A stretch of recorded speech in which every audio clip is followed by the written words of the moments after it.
like the windows have cleared up pretty well in PTC from the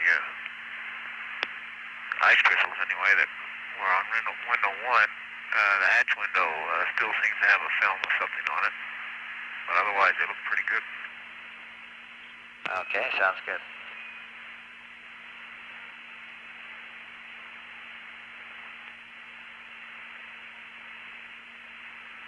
Jack, while you're there, might try, we've been talking about consumable updates and what would be the most meaningful way to give you the information. As a trial for 14 hours, with reference to the charts in the back of the book, which in the case of all of them are listed in percentages, except the RCS, which is in pounds. On the cryo quantities, when I take all the tank percentages and plot them, it turns out that there's no real significant difference from the lines that are plotted on either hydrogen or oxygen. On RCS, you're running about 3% ahead of the line. And if that's a satisfactory way to put it, that's the way we'll give you the updates rather than giving you every tank percent by percent. Over. Hey, that's good. That's outstanding.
Mark, 2 aspirin for the LMP.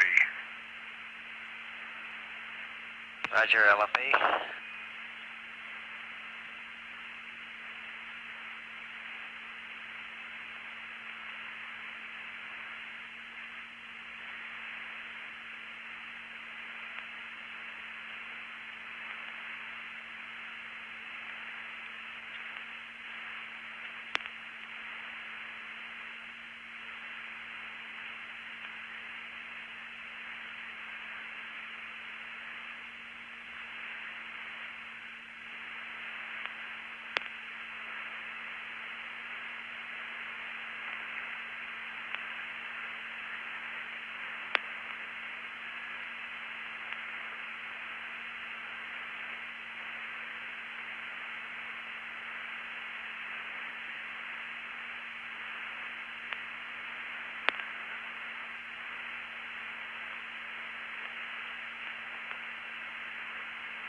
Jack, next time a surgeon would like a mark on each individual aspirin.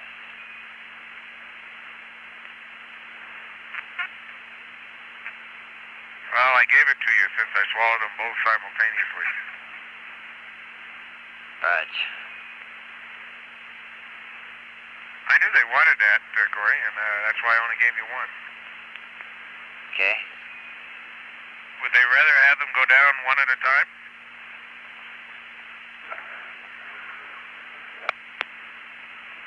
I'll have to go back to the back room on that.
This is Apollo Control at 16 hours 25 minutes.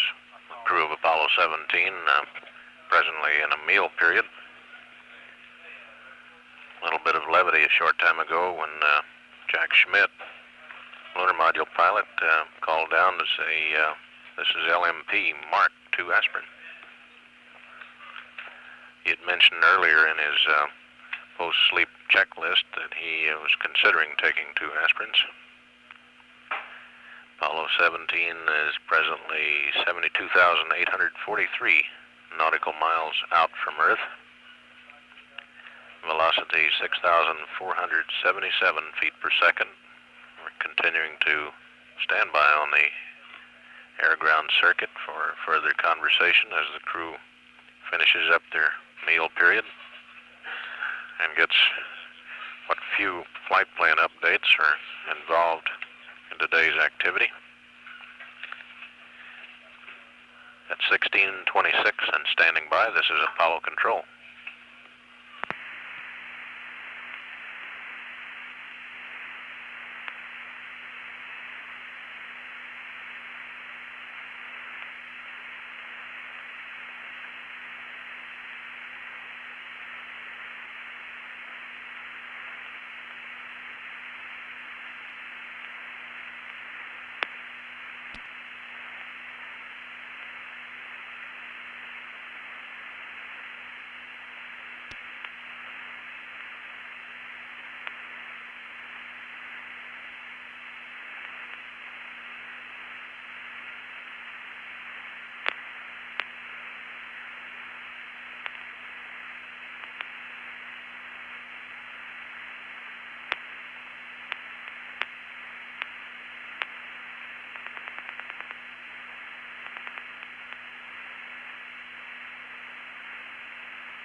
17 Houston, we see the optics starting to stir there.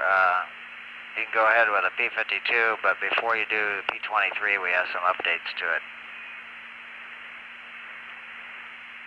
Hey, okay, Gordo, we'll do that.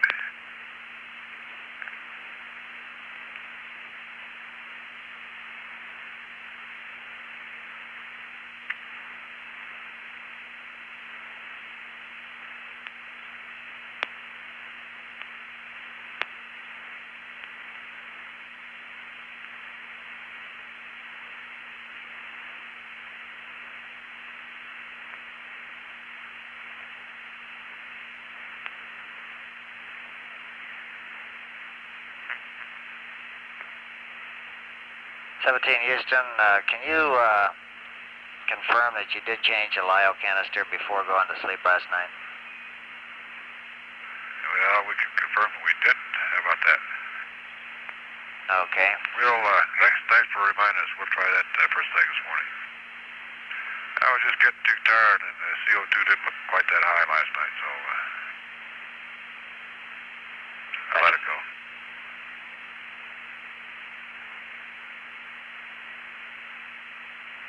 Okay, that's fine. We're not concerned about being late with it. Okay.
Houston, that looked like pretty good one that time. You know the star angle difference?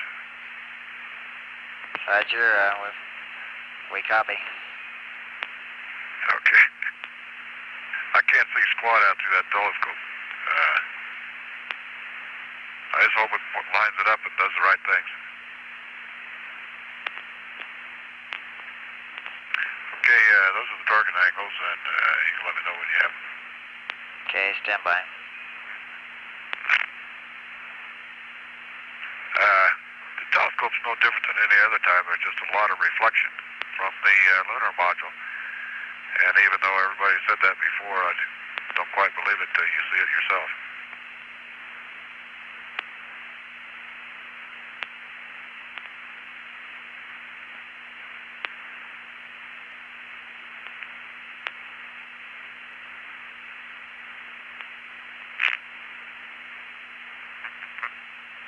Okay, Ron, you're clear to target.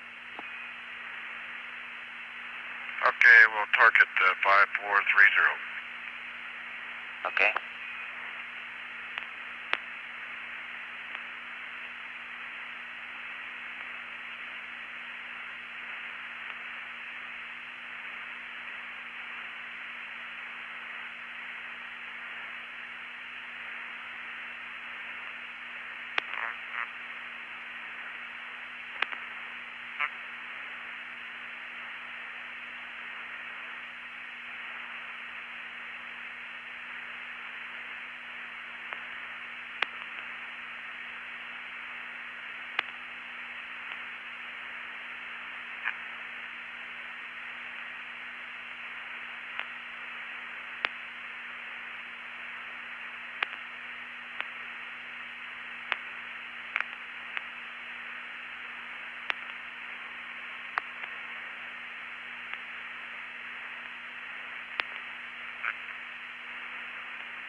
Houston, if you can find a stenographer, I got some dictation, some pads for you, and also some flight plan updates.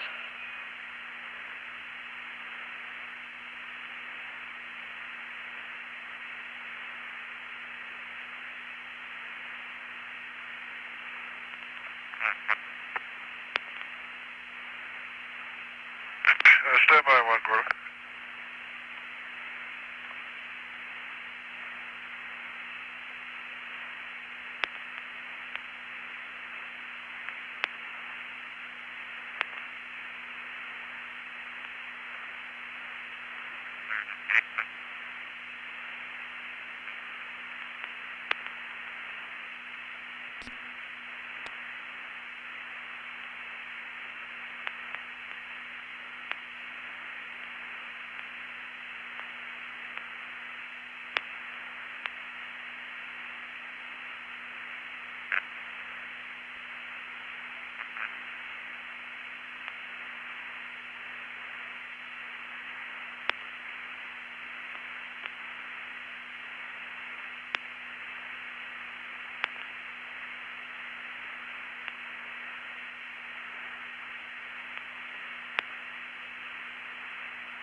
Okay, Gordy, oh, okay. Stand by. Okay, Ron's ready to copy. B-37 pad first. Okay,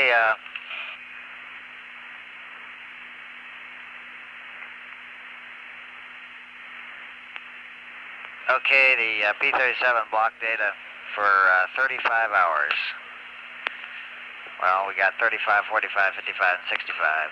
GET ignition of 03500. Delta VT is 5326. Minus 175.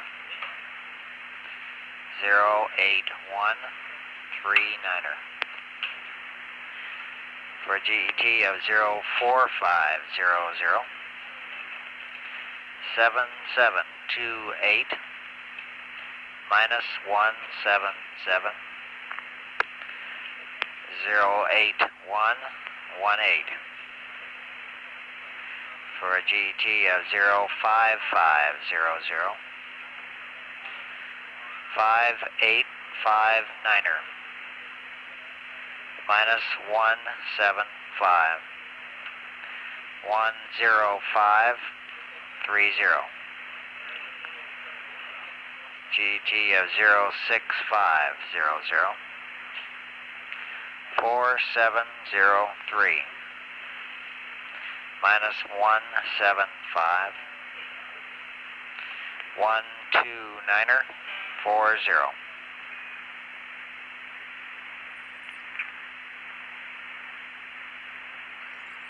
Okay, I'll read that.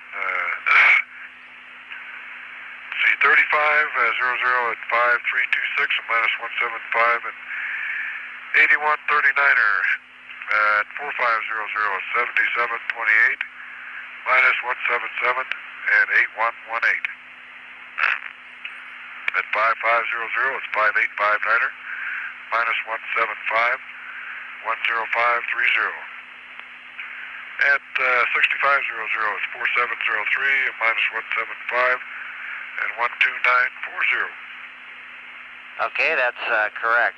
I've got a maneuver pad for you. It's a flyby maneuver at a time of 81 hours, which is 5 hours prior to LOI.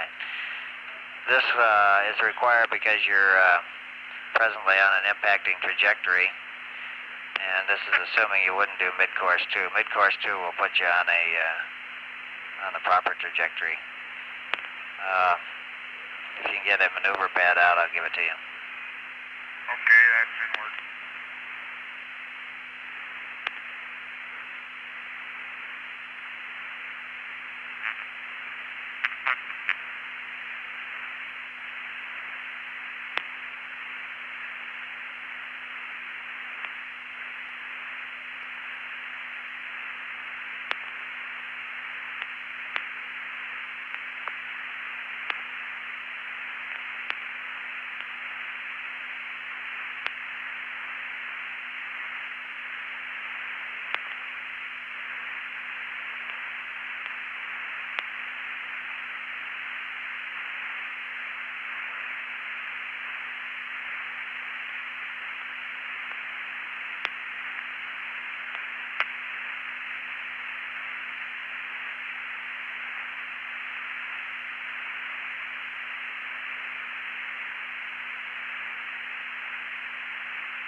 Okay, Houston 17, ready for the flyby pad.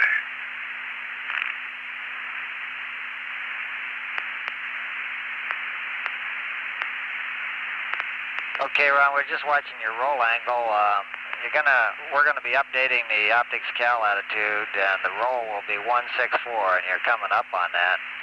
So maybe you want to stop the PTC near that roll angle first. Yeah, that's a good idea.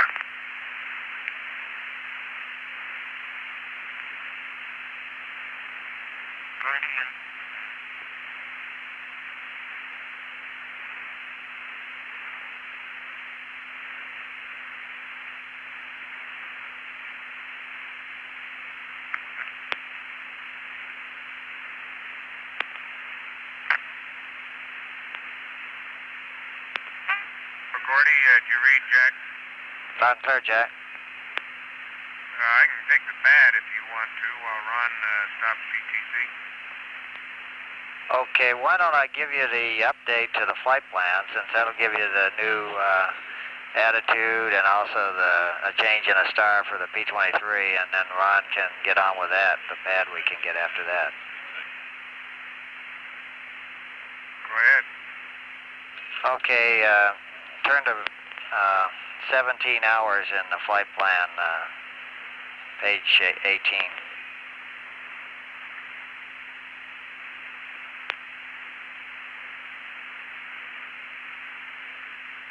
Go ahead. Okay, the Verb 49 maneuver to optics cal attitude, right at the top of the page. Cross out the attitude numbers and replace them with roll 164, pitch 301, and yaw 348 at a high gain pitch angle of -48 and a yaw of 315. Over.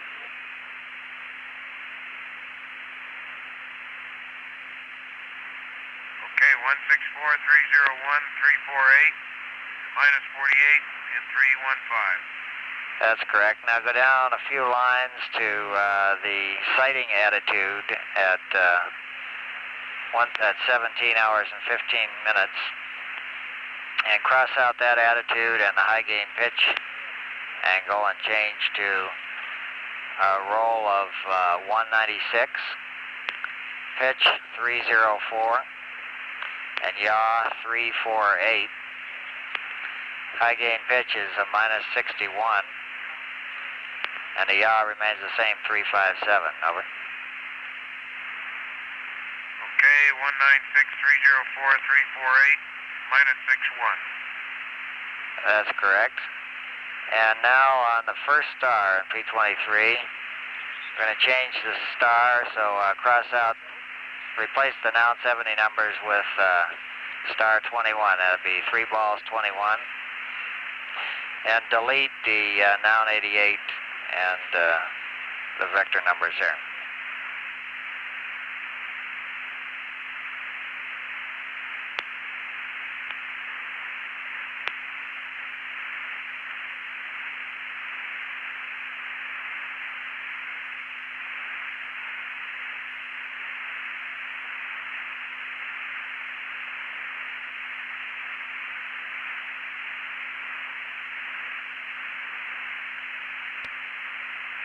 Okay, star 21, and no non-88s.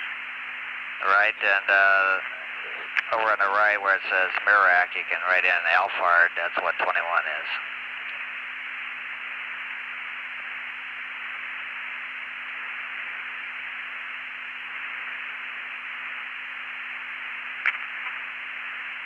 Okay. Okay, now down on the next page at 18 hours and 20 minutes, where it says optics calibration attitude, we got to put in the same thing as, same change as above. We want, instead of 175-298-330, change that to 164-301 and 348. High gain of -48 and 315. Over. Okay, 164-301-348, -48, 315. Over. Okay. Now, about 10 lines down, delete charge battery A. We're going to leave battery A charged for a while longer since we used up so much of it on the pad last night. Okay, delete battery charge A, and you want to leave it on B. Yes, right. Flip the page, might as well clean up all these checklist changes.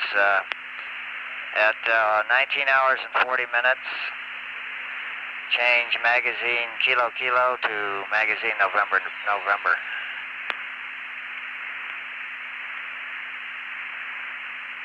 Okay, that's done. And then skip a few pages to 24 hours and 30 minutes.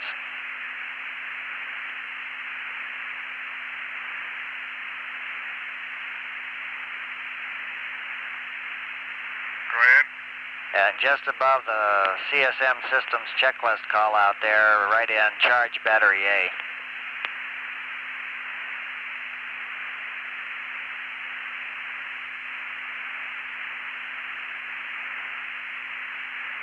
Okay, I got you. And we'll be leaving it on battery A all night long. Okay, that's all the flight plan changes. I've got that flyby pad when you're ready.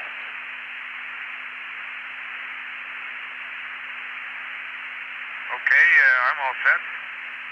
Okay, its purpose is flyby SPS/GNN. The weight is 66839er. Plus 121. Minus 02. Correction. The yaw trim is a minus 012. Ignition time is 081172103. Now 81 is a plus 00911 plus 02041 plus 0459er3. Attitude is 121 153 and 321. Apogee is NA, perigee plus 00212. Delta V total of 05108. 117. 05063. Sextant star is 26. 0965. 339er. Boresight star is NA. Noun 61 plus 1557 minus 17500. 10niner. 36243. And GET of 05G is 1532411. GDC aligned stars are Sirius and Rigel. 256 152 069er. All ages none. And 4 remarks. Number 1 is burn docked. Number 2 assumes PTC rest mat.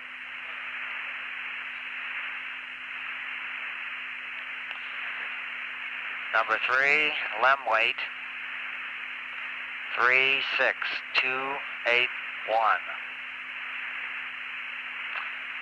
And number 4 is assumes no mid-course 2. Over.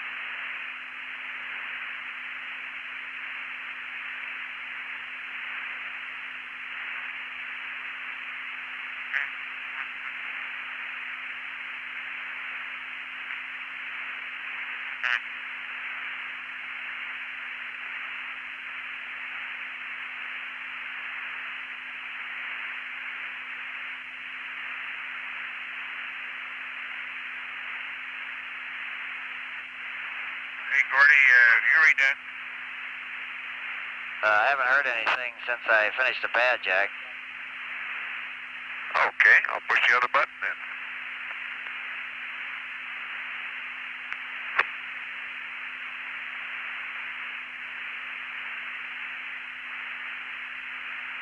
Okay, your readback.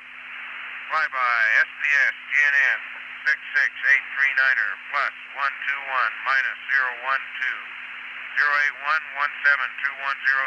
plus 00911, plus 02041 plus 04593. 121-153-321.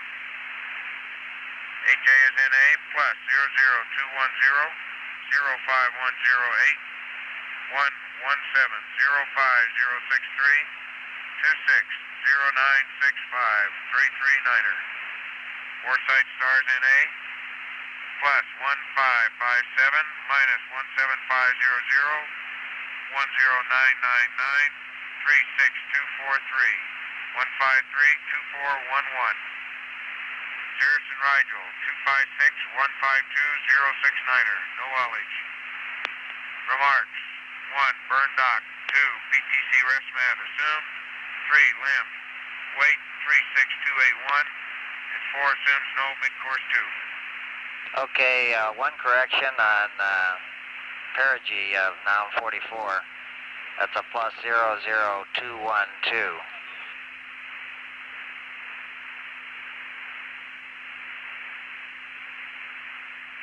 Okay, 00212 plus. And one additional remark, this results in a 187-mile perigee, paraloon.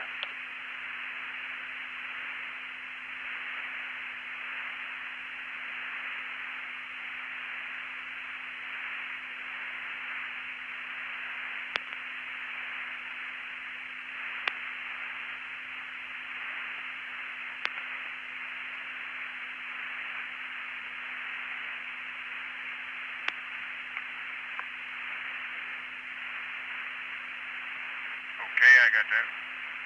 Okay, for general information, we're planning mid-course 2 tomorrow at about 3530, and it should be about 10 feet per second.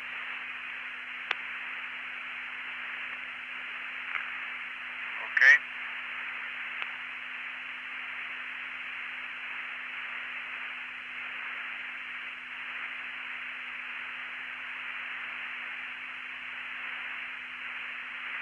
Range enough, that's even scheduled at 3530. Raj.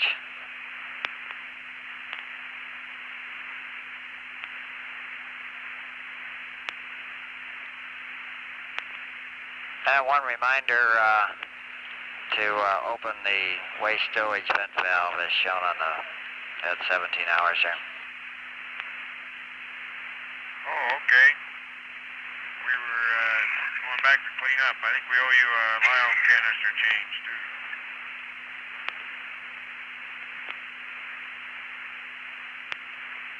Raj, we concur with changing it.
Houston, Apollo 17. We'll maneuver to the optics calibration attitude now.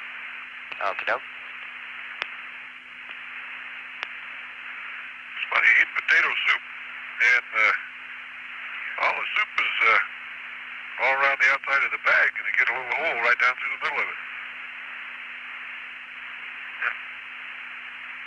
How about that?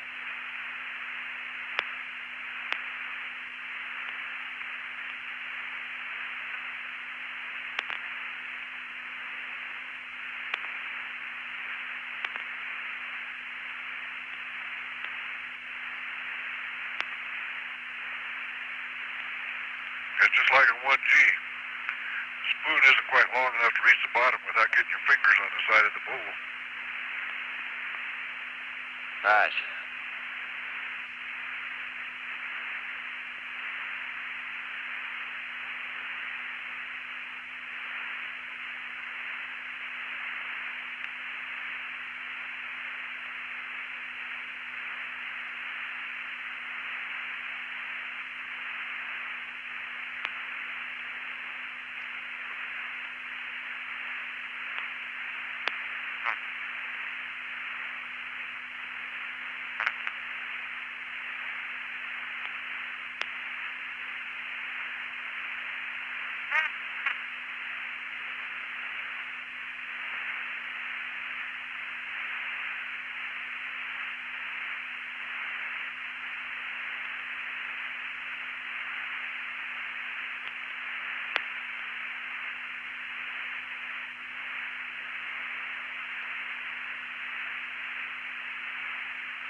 Marty, I don't know what your weather's like down there, but from here it looks like you're probably overcast today. Might even have a pretty good storm going. Oh, it's gray and cold and a little rain, so your call is correct. Yeah, it looks like Mexico in general is pretty nice, although there's a band of east-west trending clouds that start from the Gulf of California, across Sonora, probably up through New Mexico and over into Texas, and as far around as I can see. Southern California looks like it's in pretty good shape today, but Northern California looks like it's probably overcast. And a major system probably associated with that stretches into the northern western United States. but a band of clear weather. Looks like it stretches from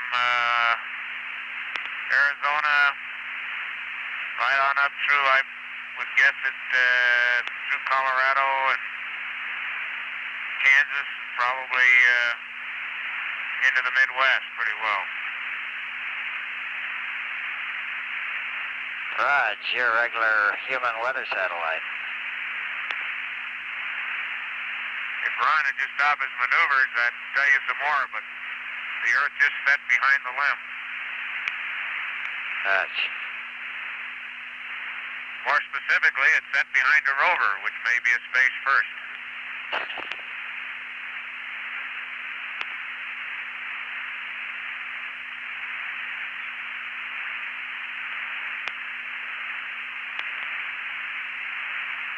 Pretty impressive storm system down off the west coast of Antarctica. Roger.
And Houston, the canister has been changed. Number 3 is in A, as per the earlier flight plan instructions. Okay. Sorry we were late, but we got a little tired last night.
Jack Houston, we'd like you to go ahead and get that waste storage vent open now so we can keep to the schedule on cabin enrichment.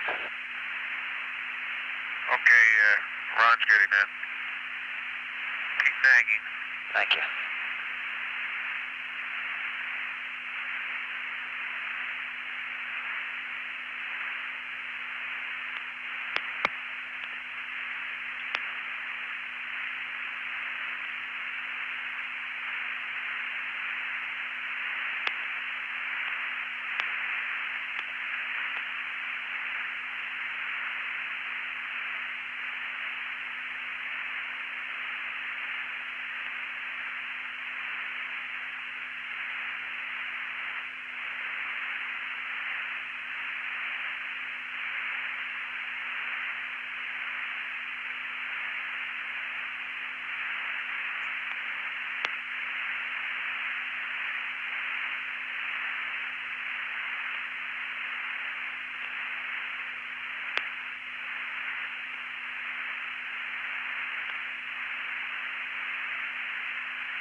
same as I had before?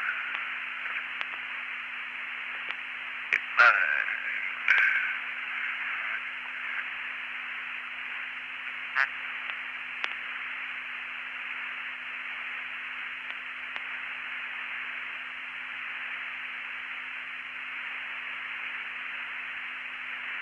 Yeah, that looks like a pretty good optics count right there. That's 3 times. Okay. That's not very good. Ron, we're copying your comments. Okay. I think we'll use that one there for the optics count. Roger.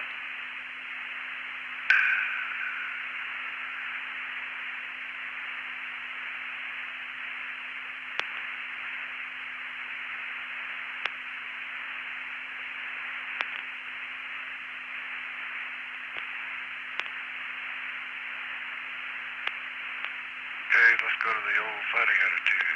Well, let's see, let's put the other thing in there first.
This is Apollo Control at 17 hours 40 minutes. In mission control at the present time, we're in the midst of a shift handover. Flight Director Gene Kranz and his team of flight controllers coming on now to replace Flight Director Jerry Griffin. The spacecraft communicator at the present time is astronaut Gordon Fullerton. For the crew aboard Apollo 17, this is scheduled to be a relatively short and not too active period of time before they begin their next sleep period. They'll be performing a few mid-course navigation activities, also doing some routine maintenance on the fuel cells, and not a great deal of additional activity scheduled for them. Got an orange earth in the sextant. Hey, put up the old EMP now.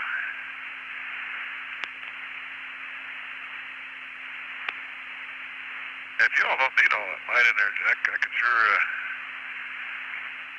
lock the window shade. Might help a little bit, really.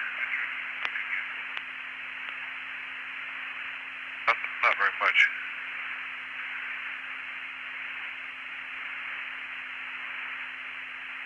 Okay, address 304. We want 06. Address 305. 307.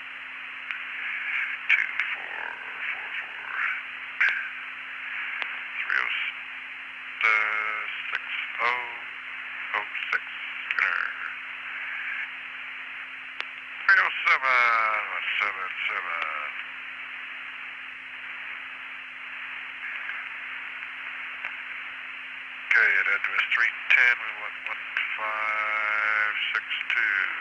Enter. 311, we want a 5205. Enter. 330, over 3311. 25, now 26. Enter. 1. Okay, R2 is a 4-4. Enter. R3 is a 1-4-0.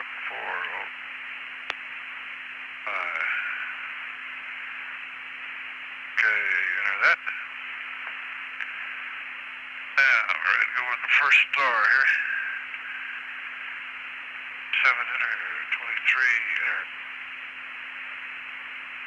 15, we don't want to do an optics count. No, we don't want to do that. Enter. Okay, first star is 21. Enter. We're going to use a air. 110. Enter. Proceed.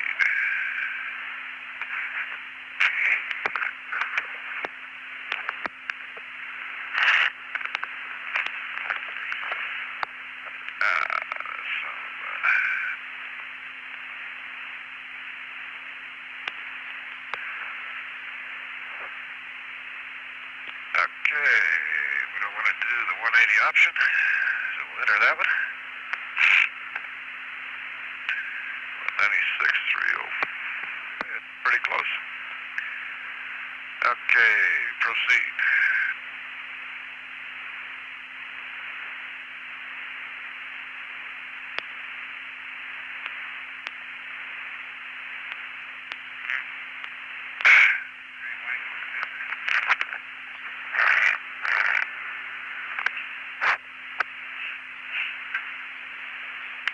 Okay, we're CMC optics 0 resolved at low.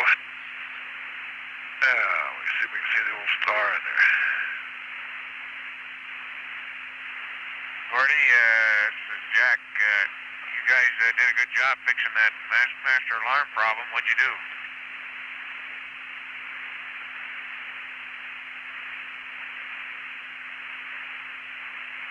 Jack, did you call? I was wondering what you did to fix the master alarm problem. Let me check and see.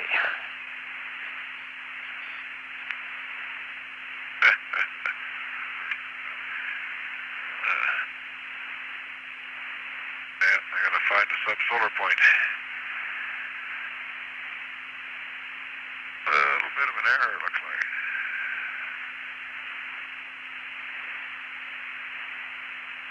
Yeah, let me see. We'll pitch it down a little bit. That really jars us back, doesn't it? This is Apollo Control. The participants have left Mission Control for the news conference, the change of shift press conference, which should begin in about 5 to 10 minutes. in the MSC News Center briefing room. Still there, and you may get them here later after the waste storage vent O2 flow gets on up.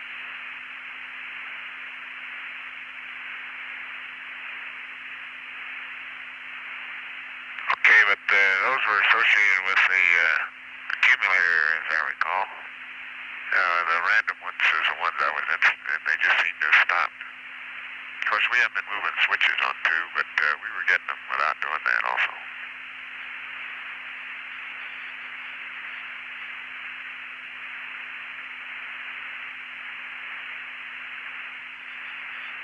Okay, there's the old star. Works just like a simulator. You can't see the star when it goes down in the earth.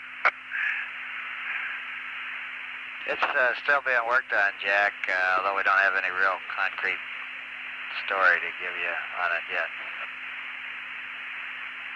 Okay, it seemed to be pretty quiet last night, so that's the only problem. Okay, Gene, you want to give me CMC free? Yeah. Okay.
Let's see, 379. Okay, that's not too bad. 7, enter. Release 23, enter.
This is Apollo Control at 17 hours 54 minutes. The change of shift press conference is ready to begin at this time in the MSC News Center briefing room.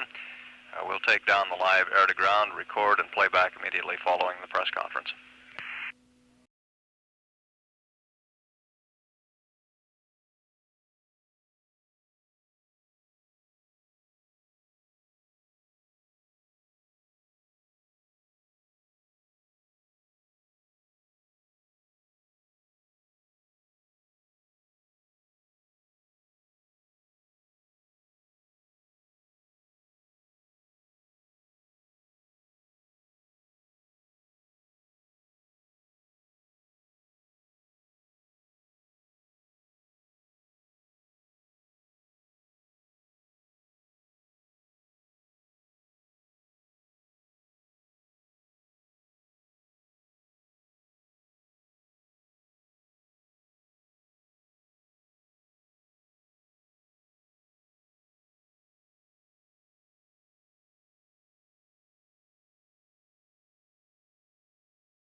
It's 5 in that storm.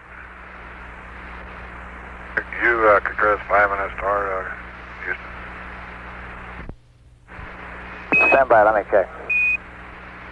I think it was. I'll take another one just in case.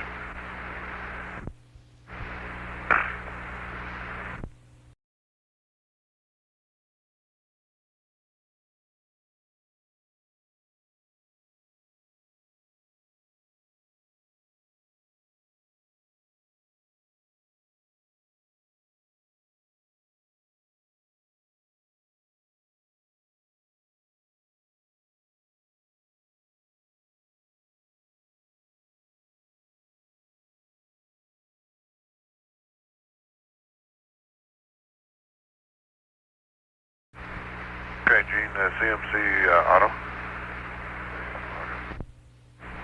Okay.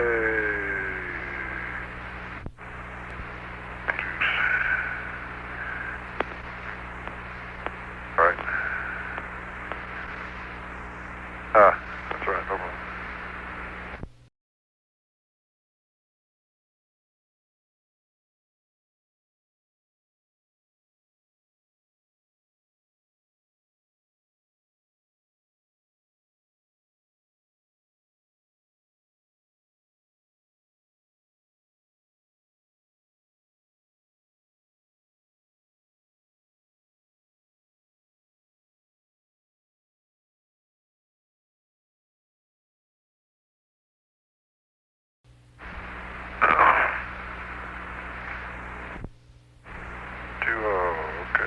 Far horizon. There. Plus 02745. Plus 99128. 28. Enter. Plus 12885. 12885. 2885. Okay. It.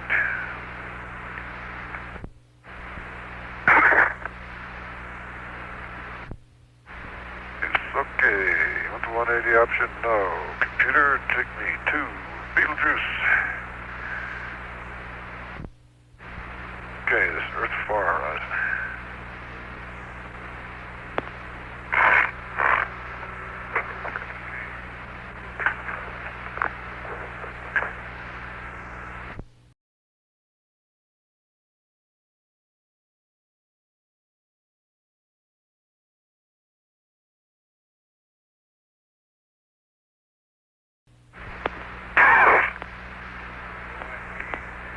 Yeah, bunch of oil. Yeah, good. Okay, says we're there.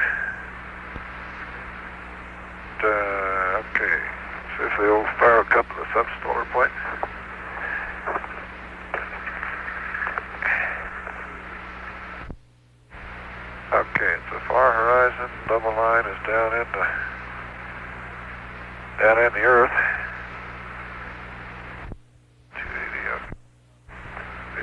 bit here.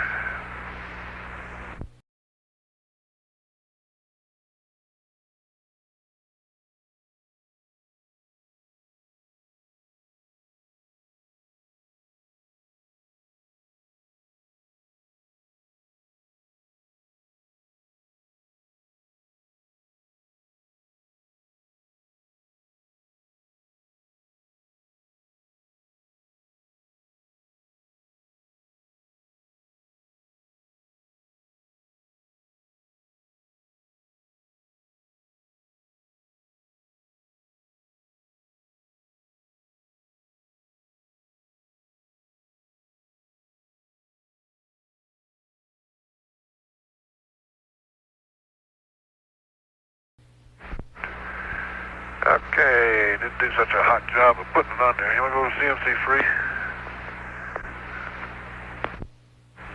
Okay. Give it a blip that way, and a blip that way. And a yaw that way, and 2 yaws that way.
Holy mackerel.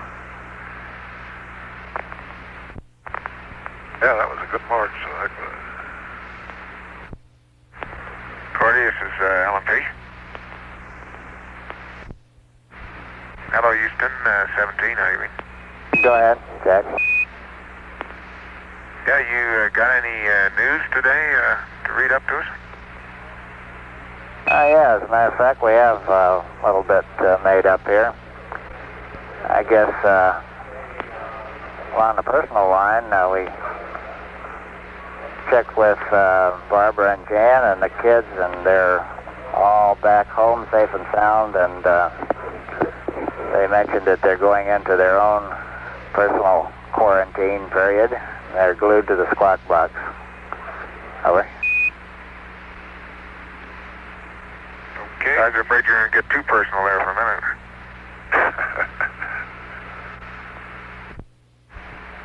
I'll run down a few quick summaries of this morning's news.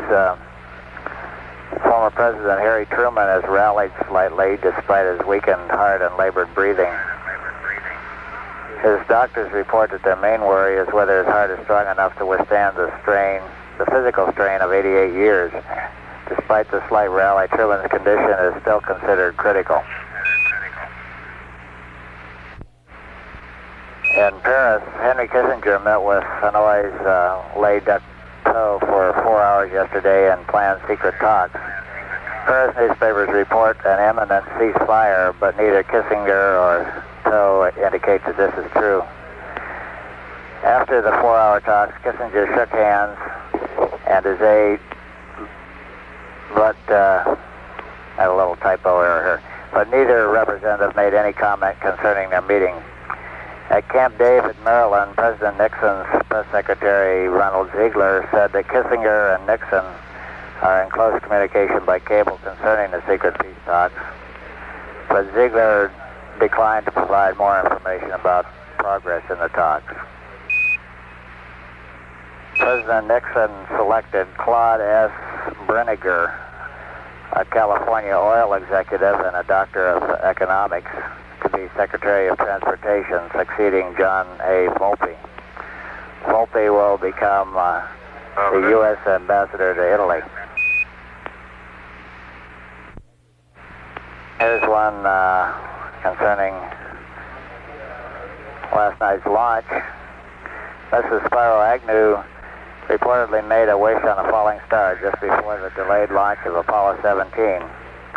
Sitting beside her at the VIP viewing site was Barbara Cernan, who said that she was nervous when the liftoff was postponed. She added, but Al Bean was there with me. He said not to be concerned. Mrs. Cernan was accompanied by her daughter Tracy and her mother, Mrs. Jackie Ashley. Mrs. Ron Evans, who saw the launch with her children, Jamie and John, said that she was never worried because everybody knew what they were doing.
Good summary, Gordo. We thank you and our best wishes for the return to health of Mr. Truman. Roger. Gordo, we were figuring up here, we probably launched on the 6th of December in Houston and on the 7th of December in Florida. That's right. You call it right. Okay, CMC Auto there, Gene, please.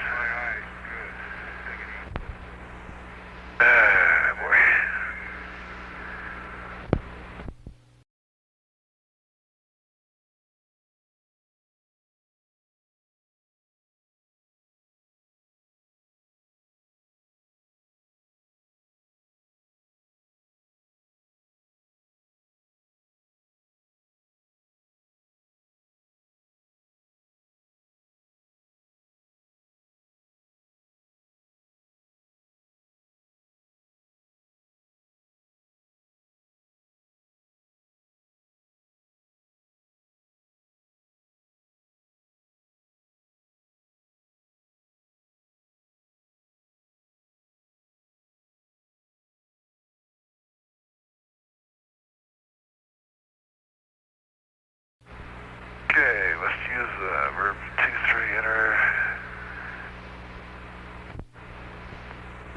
What do I do there? Enter, let's use 1-1-0. There, okay. Verb 2-5 enter. Gamma prime Leonis.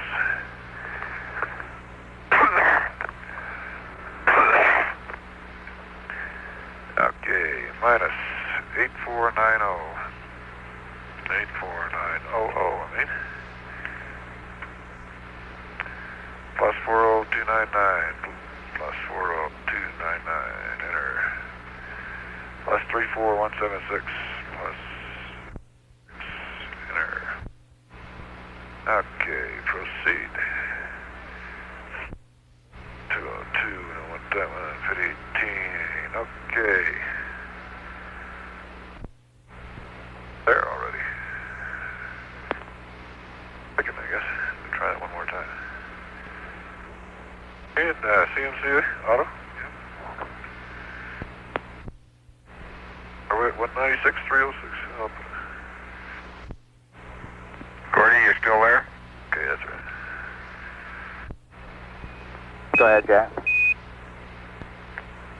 Yeah, I mentioned to Bob yesterday how, as we moved away from the Earth, how fragile a piece of blue it looked to be, and that impression certainly grows the farther you get from it. I wish everybody could have a chance to get that impression. Things might go a little easier for us. Roger.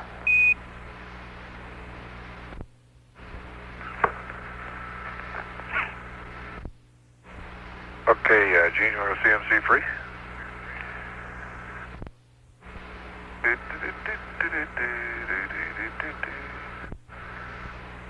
Must be making the vector worse and worse instead of better.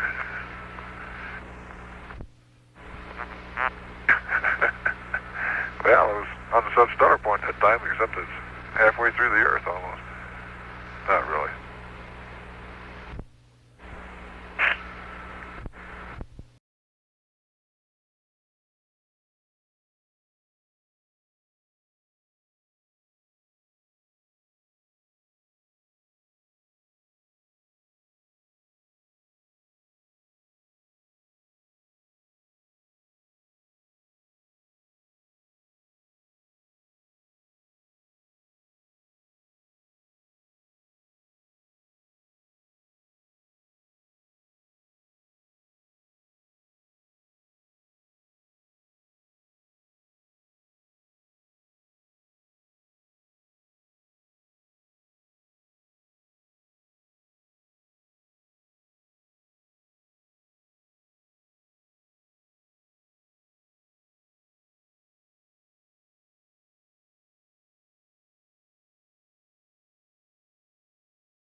Hey, Gordy, we haven't really had a clear and detailed description of what you or somebody else saw at the launch in terms of the lighting around the countryside and the extent of the flame and how long the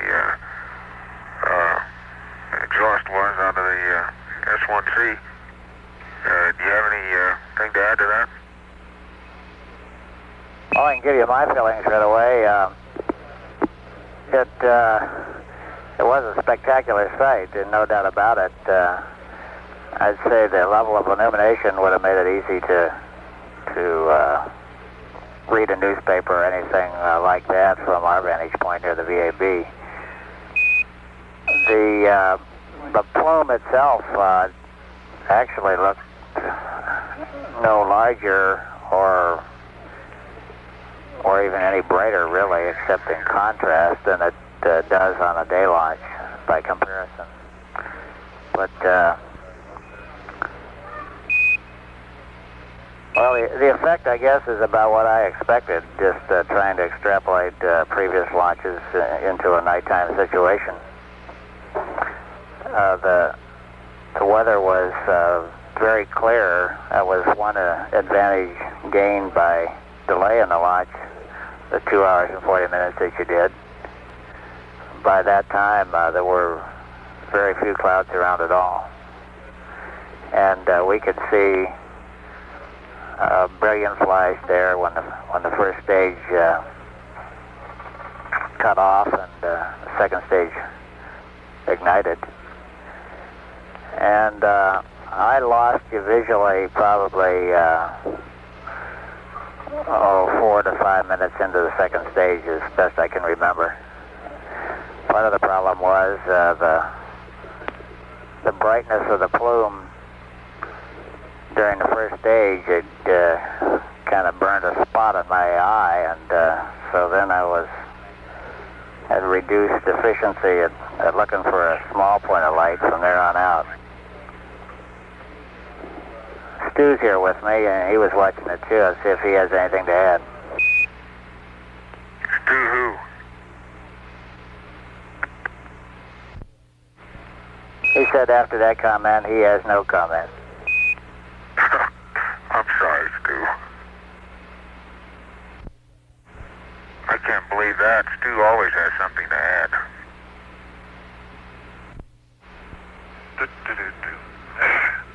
Houston, in case you just noticed, I forgot the Bird 67 until just now. Although in reality, all we're trying to do here is get a delta H measurement anyhow. And Houston, do you have any feel yet for what the delta H is mine has been? Stand by, Ron.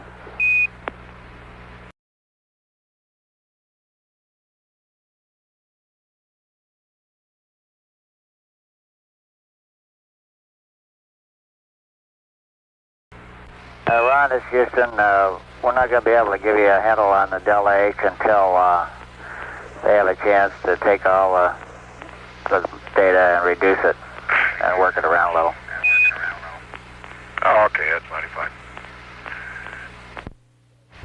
Okay, Jim, you want to see CMC auto? Let's see what's the next star here.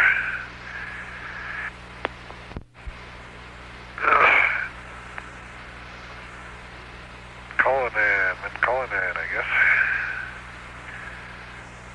Okay, Earth far horizon. 23, enter.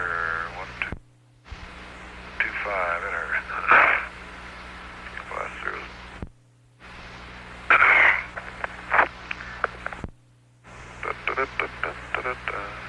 Plus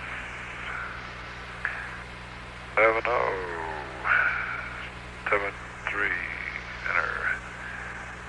Plus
me the option we don't want.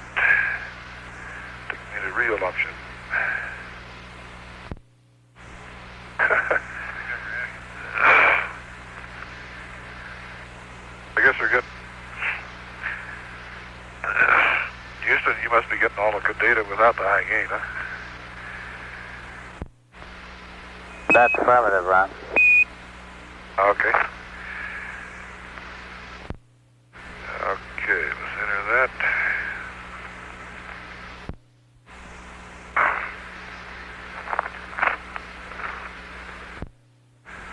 Okay, Gene, you go CMC free now?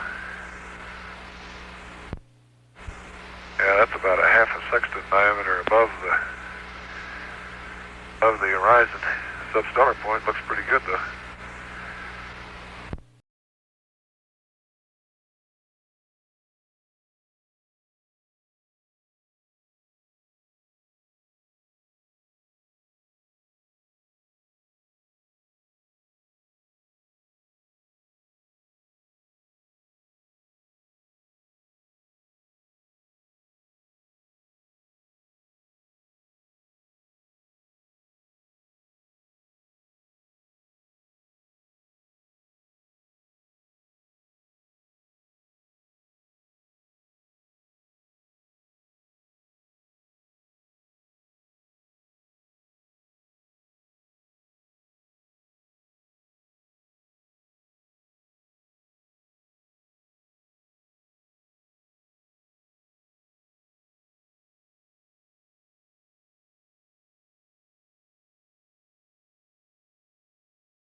This is Apollo Control at 18 hours 29 minutes. During the change of shift press briefing, Flight Director Gene Kranz reviewed the status of the mission with each of his flight controllers. Everything essentially normal at this point. The Flight Dynamics Officer reported that they have not yet gotten sufficient tracking on the S4B trajectory to give an impact point based on tracking. We should have that in a matter of hours, and we'll get a report as soon as a set of coordinates for the S4B impact are available. Also, Capcom Gordon Fullerton read up a news report to the crew. And it's been relatively quiet for the past 5 or 10 minutes on the air-to-ground line. We'll replay the accumulated tape, and as soon as we've caught up with the tape, we'll stand by for live conversations with the crew.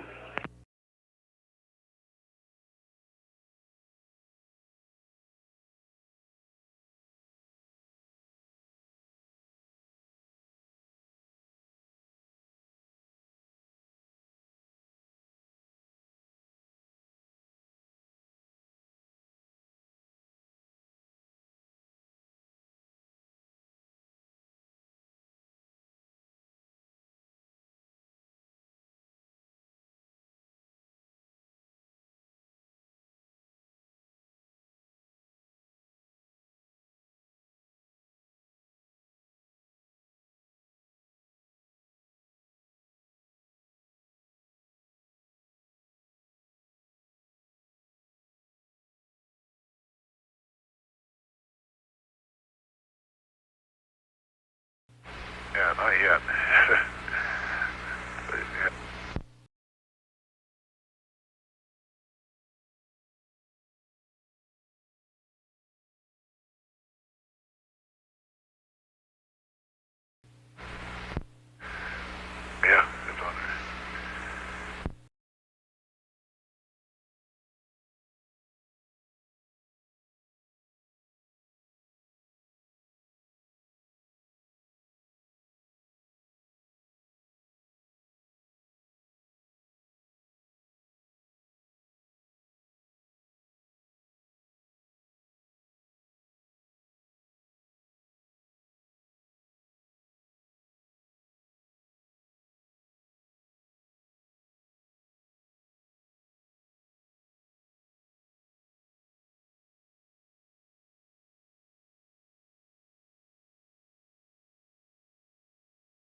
Okay, seems the auto uncaged, and away we go.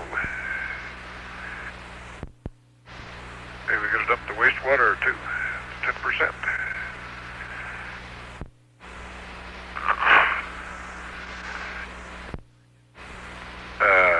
164, 301, and 318. That's a optics calibration attitude, the one to start with again. But the landmark line of sight on star 22, and also the optics line of sight with optics 0. Let's see, I don't zero the optics, I guess, first.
optics calibration there is 995. I get that half the time, and 997 the rest, so we use 995, I guess. Roger.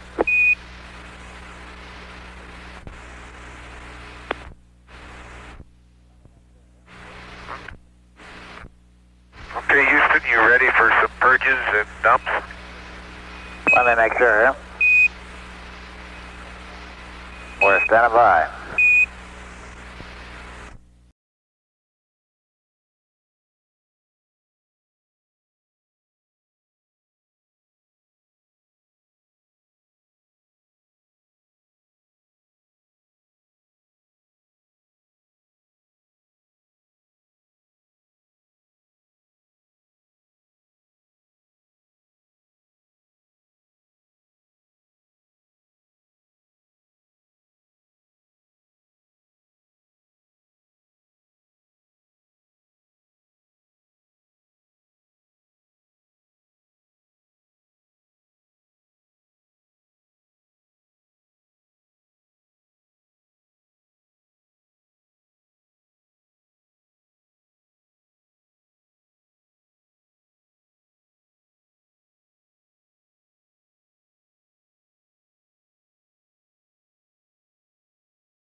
Well, I had my clock on the wrong scale. Is that about 2 minutes, Houston?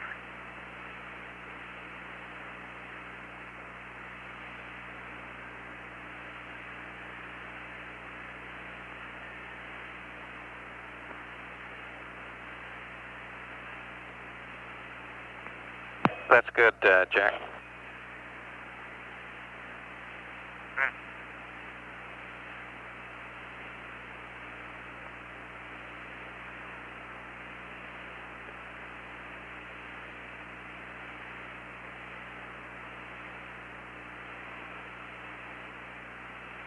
Did you copy that, Jack? They said that was fine.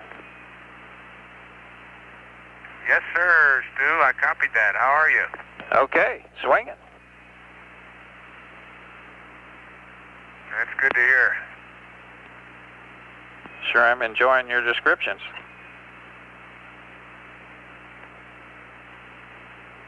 If I could get Ron off his work with the optics, we'd look at the reservoir, but that'll come. Right now I'm seeing all sorts of little ice crystals of various compositions. that are moving around, and every one of them bounces off the limb that I can see. No, none of them stick. I noticed that some of them will go into a corner with a fairly high velocity and either be turned around by a double bounce or just get lost in the corner and have very low velocity when they come out. Roger.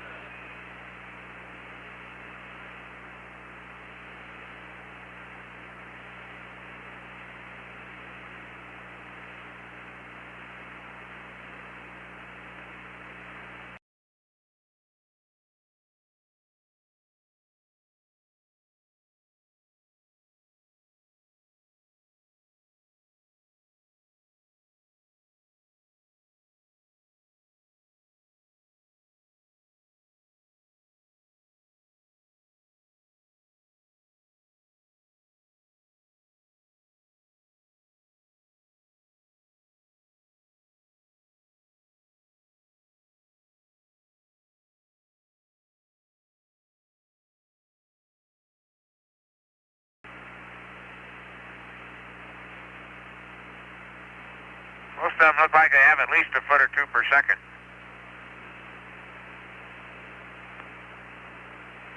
Roger.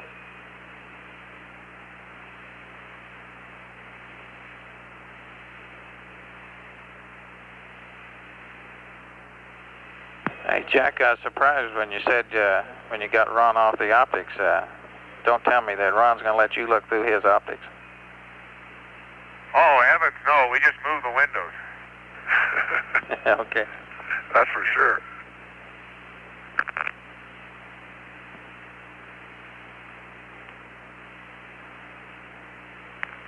The Capcom at the present time is astronaut Stuart Rusa, backup command module pilot for Apollo 17.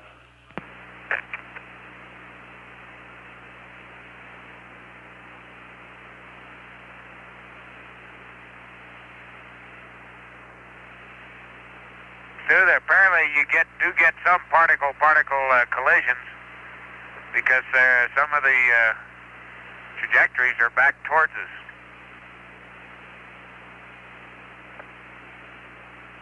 Okay, we're waiting for the explanation of that.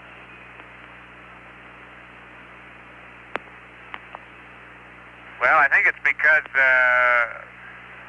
the particles are, some of them, are bouncing off the limb and get out into the stream, which normally would have no collisions. How's that?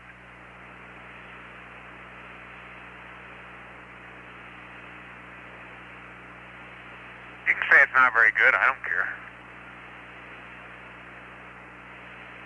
Got to use tack there.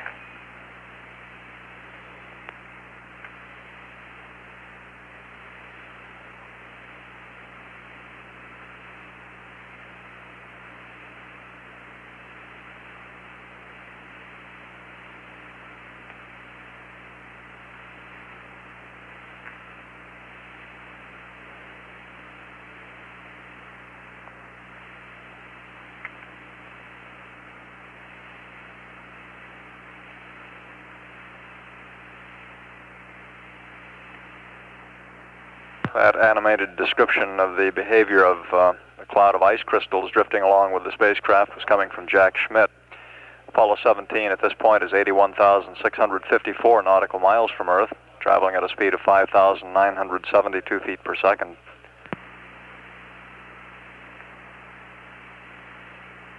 And we see from the telemetry data that the fuel cell purge called for in the flight plan at this time is progressing.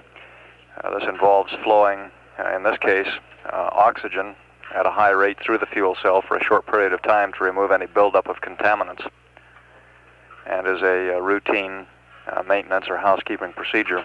Same thing is also done periodically for the hydrogen.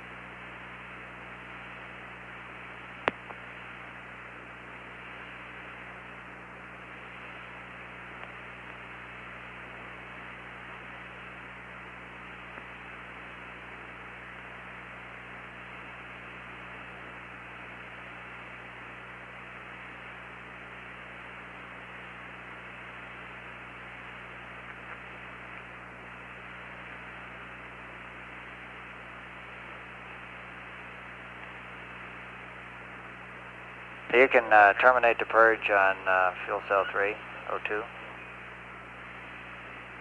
Yeah, I even forgot to listen for the ding on that one. Thank you.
We'll be having a communications handover to Honeysuckle in about a minute and a half.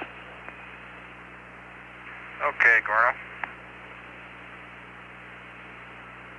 That's great. Next time I look at the Earth, I'll see what's happening in Australia.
Houston, we're starting our wastewater dump. Okay. Wish us luck. Wish us luck.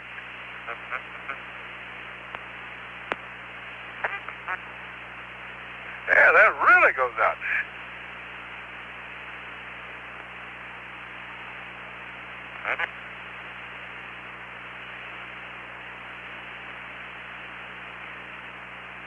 Can you give us poo and accept, and we'll give you a new state vector.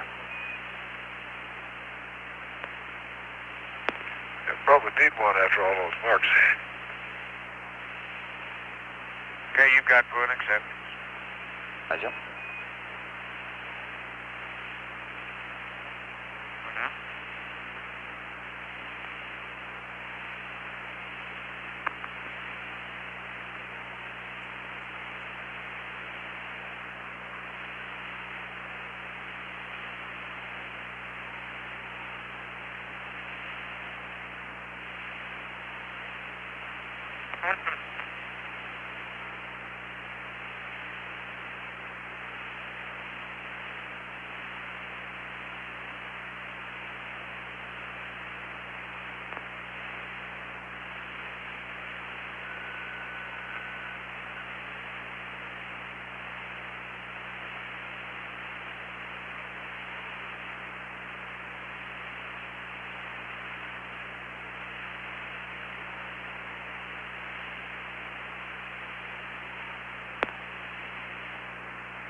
Okay, the vector's in there. It's your computer. Okay, Gordo, thank you.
This is Apollo Control at 19 hours, 7 minutes. The crew aboard Apollo 17 has completed the next item in the flight plan in the way of housekeeping duties aboard the spacecraft. That involved dumping waste water. Water is accumulated in a 7 to 8 gallon tank on the spacecraft, which is produced as a byproduct of generating electricity in the fuel cells. These fuel cells generate quite a bit more water than the spacecraft is able to consume for cooling and for crew drinking purposes. The excess goes into a wastewater tank, and periodically it's dumped down to about 10%, and the crew has just completed that activity. We're going to take advantage of a relatively quiet time in the flight plan at this time to replay a portion of the air-to-ground conversations with the spacecraft, which included, among other things, a rather detailed description of Earth given by Jack Schmitt, some weather patterns.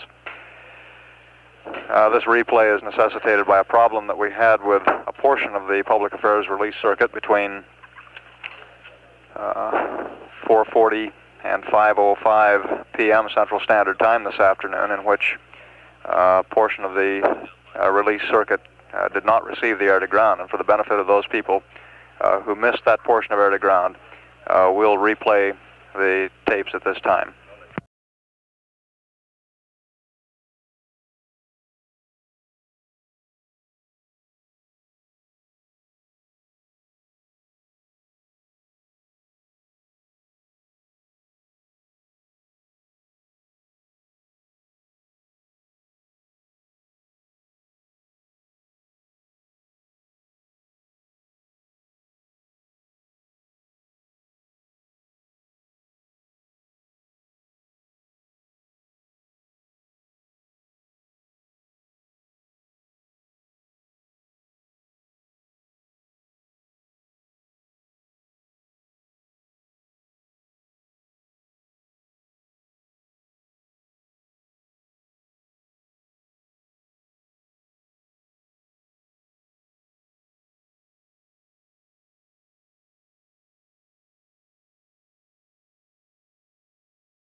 You're going to want to cycle some film here? That's firm. We're planning on it. Let me make sure they're ready, though, before you do it. Well, I didn't want to bring it up, but you're about 20 minutes late on your cue. You must have missed our first call. I probably did.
Jack, we're ready for the pan and mapping camera film cycling. You haven't started into the procedure yet, is that correct? No, not yet. Okay, at your convenience, we're ready to watch you do it. Okay, and with those last high gain, I guess they're still good, huh? You what the high gain on it? Okay, we'd like you to use pitch of -50 and yaw 320 and acquire the high gain. Okay, will do.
You have 10% wastewater now. You can terminate the dump. Okay, we're just about there.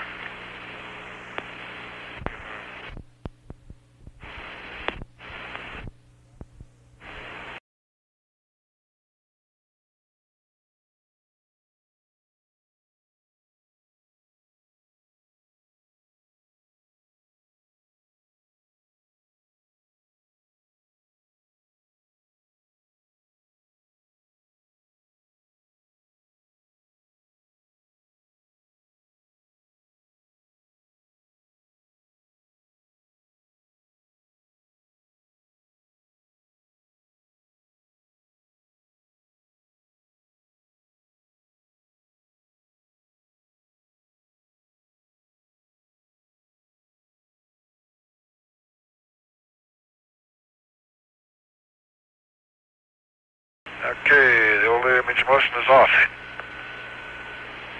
Roger. Data systems are going on. Ox TV is going to scientific. Jack, we like auto and narrow on the high gain.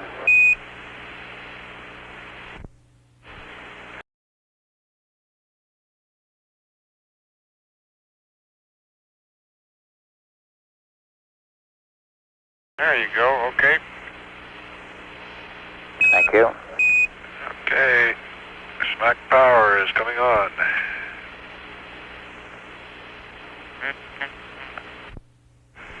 Mac camera is going to standby. Looks like Mac's ready. Okay, mode is verified and standby. Pan camera mode, yeah. Okay, pan camera is going to power now. Variable. Ready. Okay, the pan camera just went to power. Okay, Ron's talking to you, I didn't know that. Roger. Pan camera self-test is going to heaters.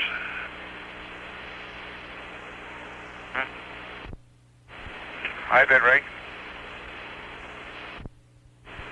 Okay, waiting your cue, Gordy. Okay, stand by. Okay, Ron, we're ready for the film cycle.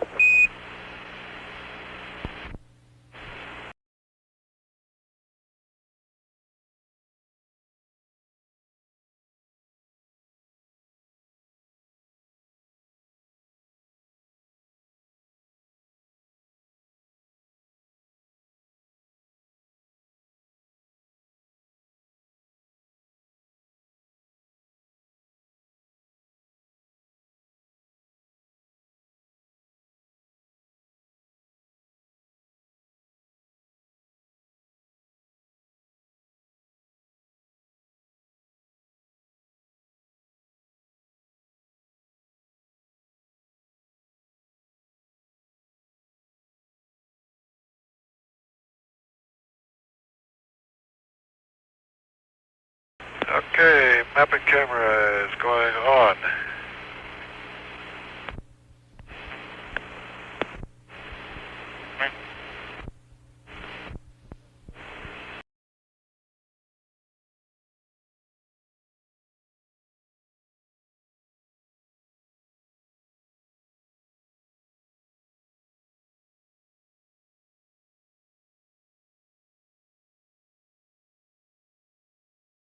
Okay, pan camera self-test is going to self-test.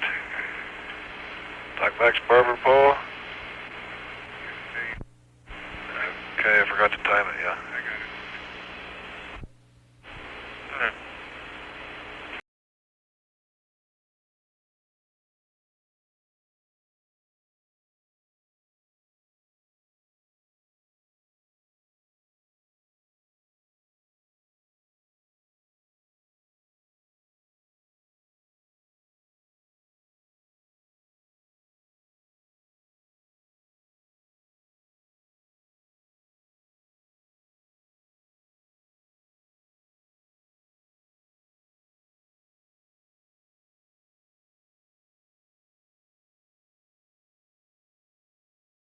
Okay, talking back went gray on the pan camera.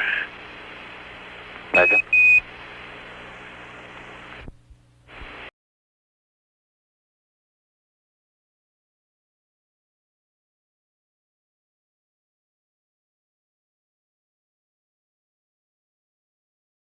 Okay, pan camera power is off.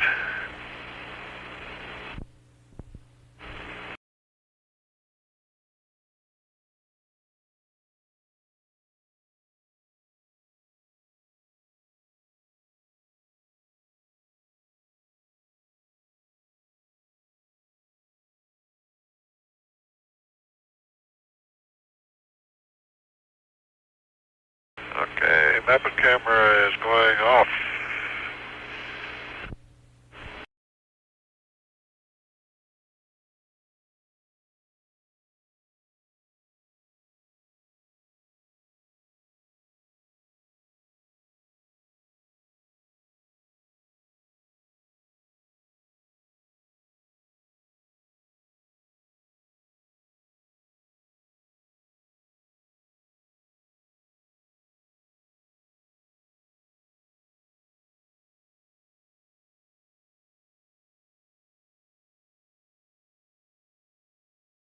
Okay, smack power is coming off, huh?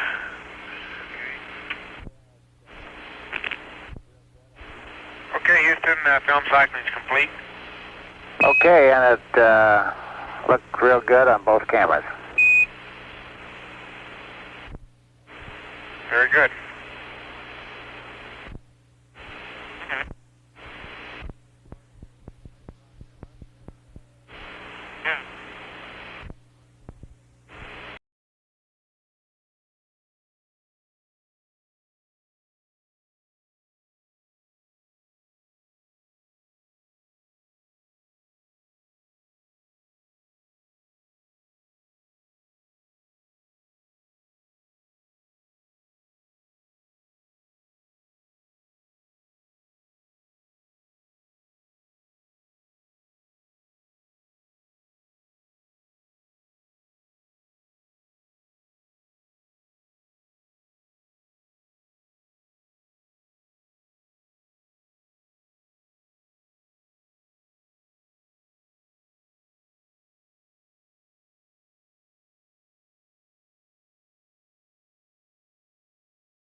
Gordy. If your friends on your left there wondering what strange sounds they're hearing, I just got the harness on.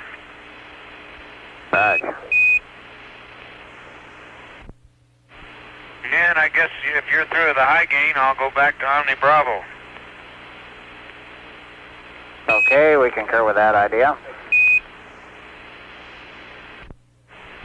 If I could ever get Ron out of the kitchen with getting into PTC.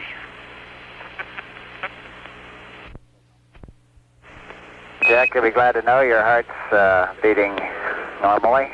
Yeah, we have a good signal.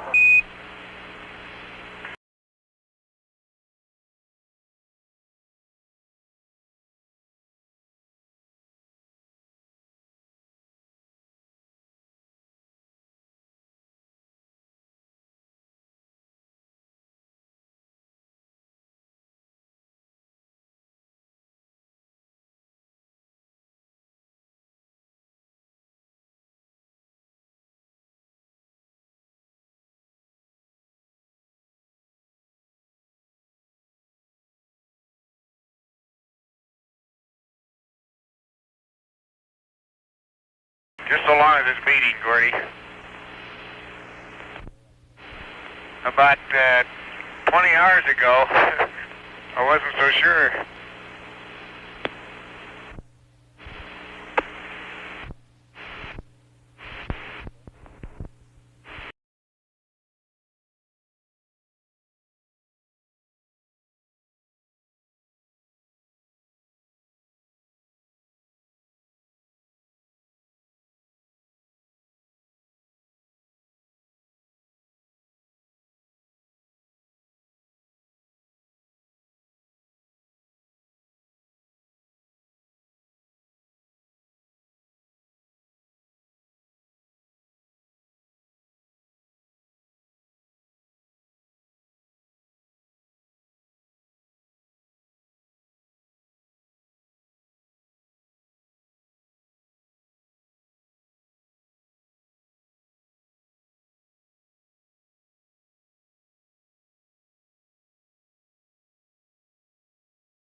Gordo, we're maneuvering into the PTC attitude now. Okay.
Houston, Apollo 17, any recommended quads for damping BTC race? Stand by on that, Ron. We'll give it to you in a minute.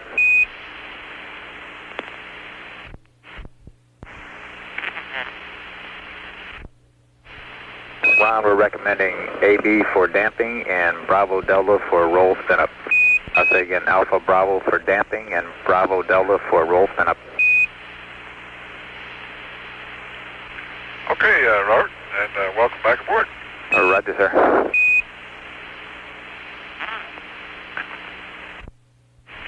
You know, this eating in zero-G is not so bad if you keep your bags right side up. If you keep it that way, you get the right perspective. But there's sure something funny. You turn the bag upside down and it still doesn't fall out, you know? Right.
Having a little peach ambrosia for a snack here.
This is Apollo Control at 19 hours 33 minutes.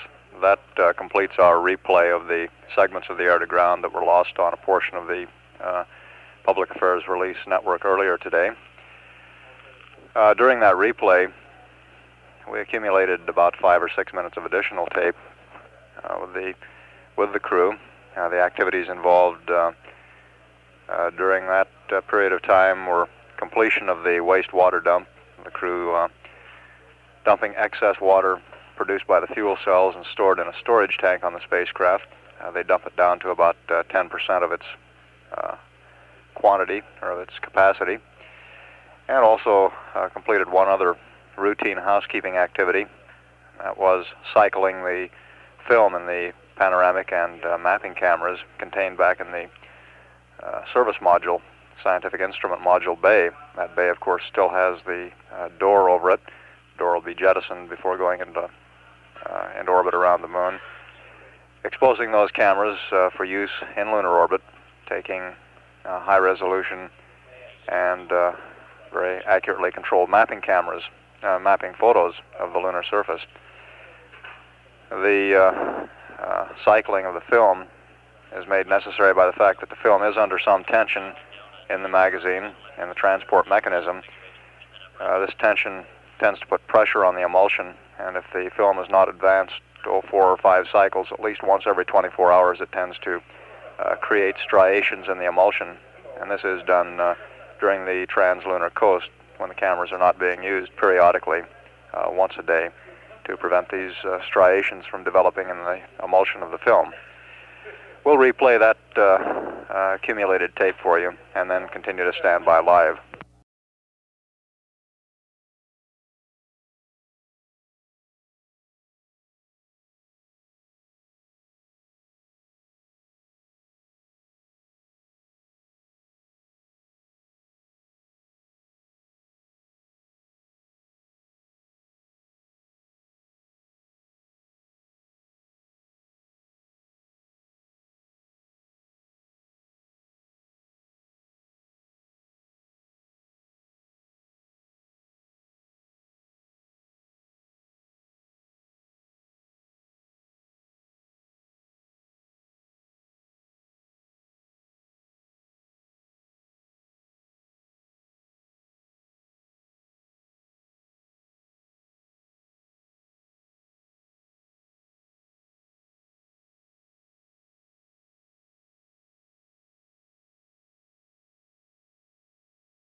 This is Apollo Control. That completes our replay of accumulated tape. We'll now stand by for any live conversations with the crew. One thing additionally that we get out of cycling the cameras, panoramic and mapping cameras, is an indication of how they're performing mechanically. And as you heard, based on the telemetry data that we got here on the ground, both cameras appear to be functioning properly, tucked away in the scientific instrument module bay of the CSM. You also heard some conversation with Jack Schmidt, who is wearing the biomedical harness.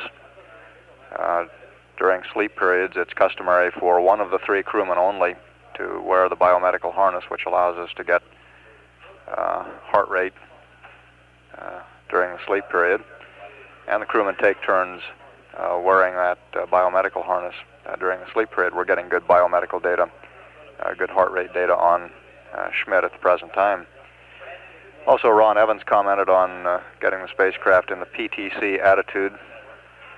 Essentially, this attitude has the spacecraft oriented at right angles to its direction of travel, right angles to the Earth-Moon plane, so that the sun is essentially shining on the sides of the vehicle, of the CSM and LEM.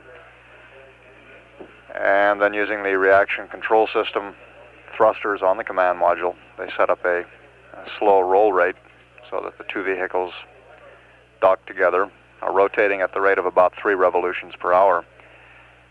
And if this is done properly, and it's a tricky maneuver, usually crews get more and more experienced at it as they go through the mission and tend to have the most problems early on in getting it set up. But if it's set up with all of the rates damped and everything very stable when the roll is started, it'll maintain this roll without wobbling out of it throughout the rest period. And the purpose of this is to maintain proper thermal equilibrium on the spacecraft,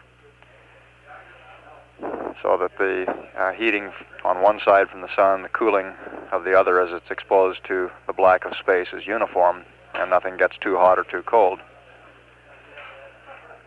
At the present time, Apollo 17 is 84,482 nautical miles from Earth, and the velocity continuing to decrease gradually down to about 5,824 feet per second, just a little over 1 mile per second.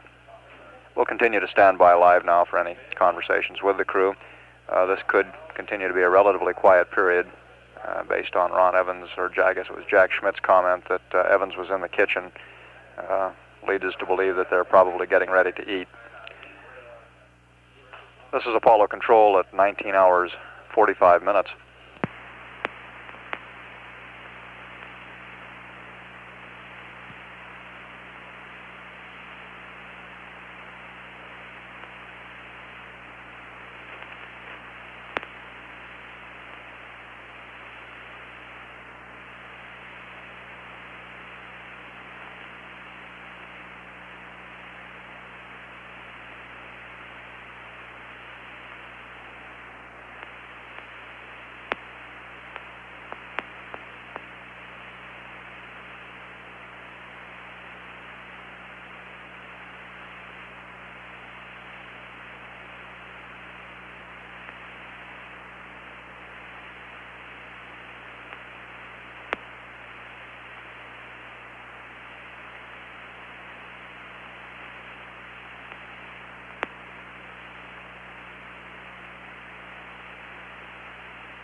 This is Apollo Control at 19 hours 51 minutes. On the telemetry data that we have here in the control center, we're watching as the spacecraft is automatically killing off its rates in preparation for setting up this passive thermal control mode. Getting the vehicles very stable, and they're measuring rate changes in thousandths of a degree per second, and when it is as essentially as stable as it appears possible to get it, they'll then fire the thrusters to begin rolling it in this slow 3 revolutions per hour rate.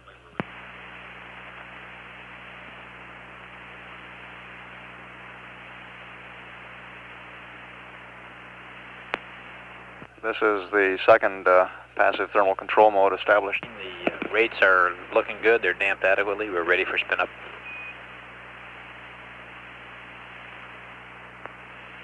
Okay, Bob.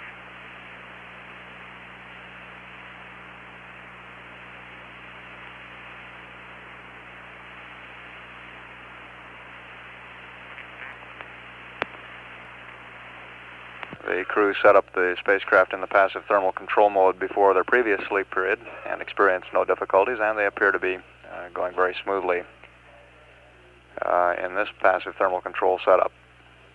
You heard Capcom Robert Overmeyer, who's come in to relieve Capcom Gordon Fullerton, advise them that the rates have been killed off sufficiently to begin rotating the vehicles now.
Okay, Gordo, we're in PTC. Or Bob, I guess you're down there now. Roger, Gene.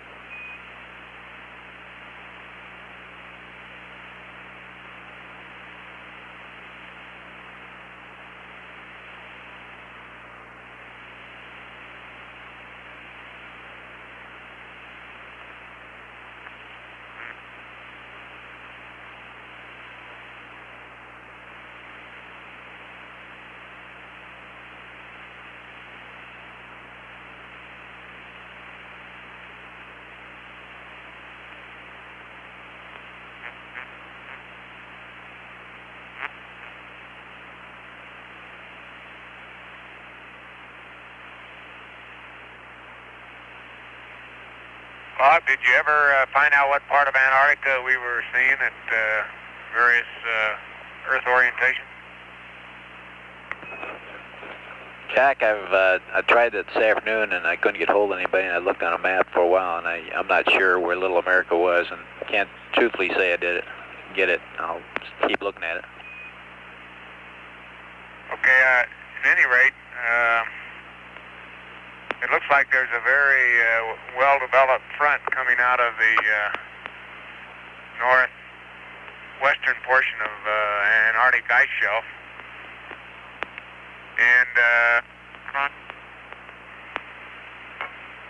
And it, let's see here. Well, stand by one. Roger. Have to change windows.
Okay, Bob, that front looks like it starts and develops as a small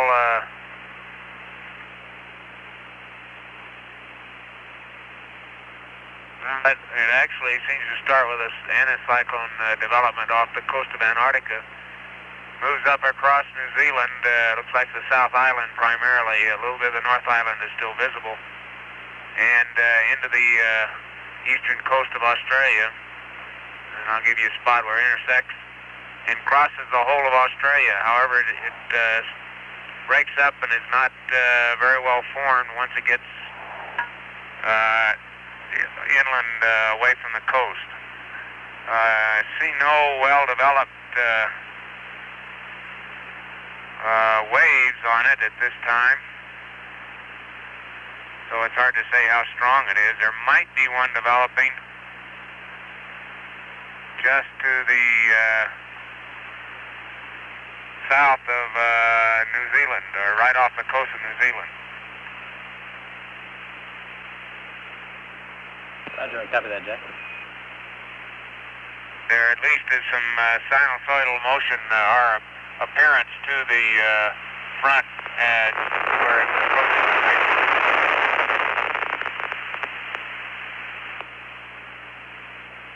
And you'll have to wait because I lost it again. Roger.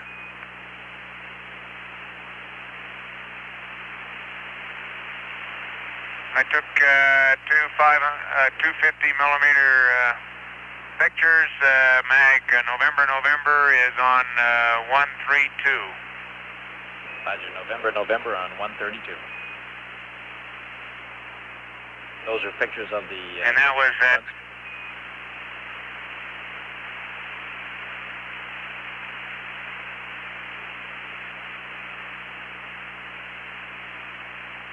Jack, Houston, were those pictures of those fronts you were talking about?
That was Jack Schmidt giving us the description of the weather patterns developing off the northwest coast of Antarctica and extending up towards New Zealand and Australia.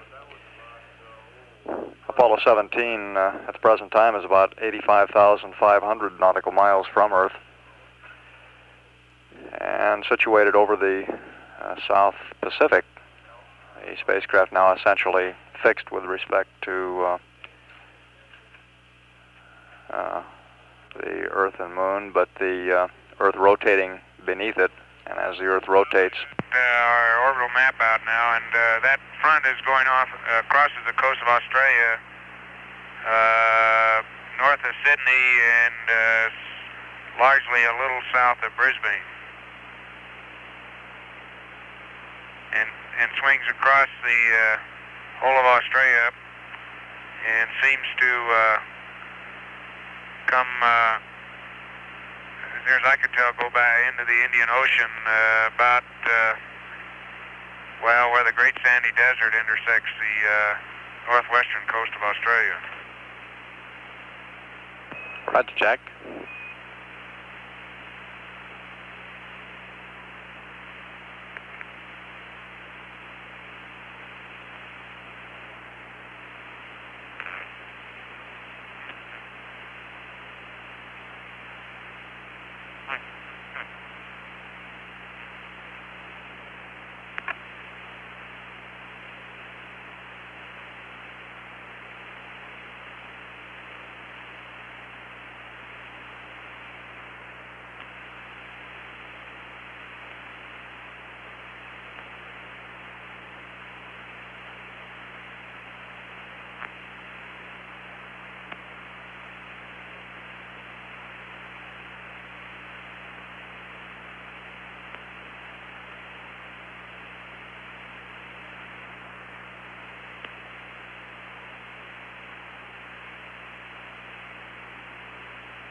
'17, I've got a flight plan update here.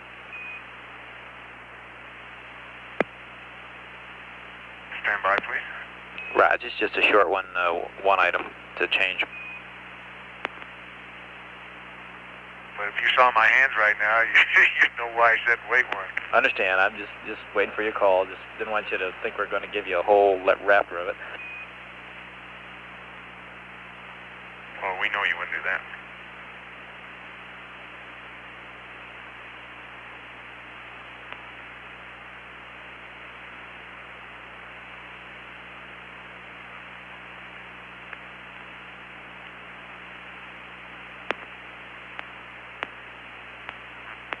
If you're eating, Jack, just go ahead and eat. This is nothing that we can just wait any time. Just go ahead.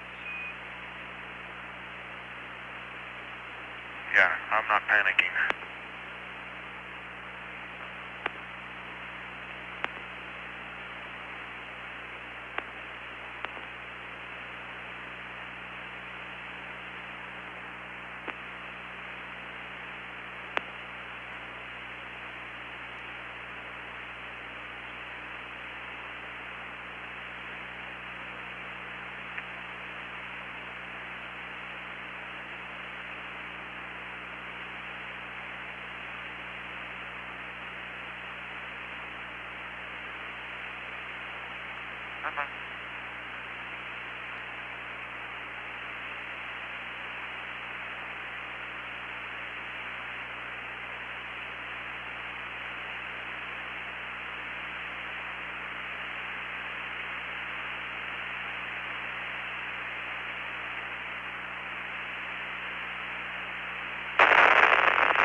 Okay, Bob, go with the update and LEM CM Delta P at 20 plus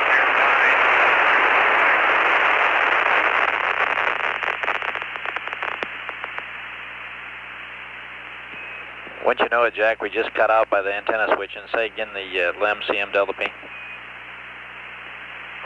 0.6 at 20 plus 09. Roger.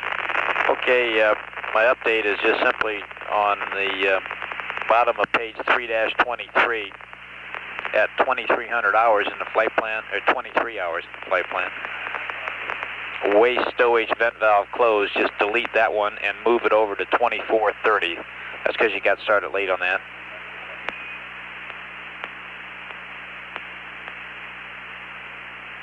Okay, you could just move it. Just change it down to 2430. 2430.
Okay, Bob, revision 1 on my previous discussion of the weather around Australia, that front does cross, probably Brisbane is probably cloudy. It does cross about that area. And, however, there is a bank of clouds that runs off of it down the coastline, so Sydney is either cloudy or has some pretty nice clouds offshore.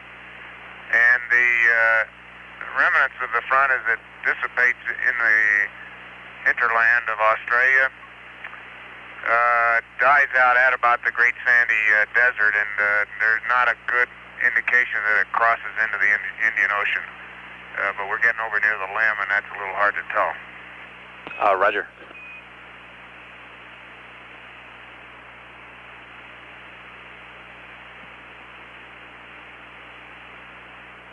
Now, it looks more and more like there's a cyclone circulation developing right over the top of New Zealand, the South Island, I think.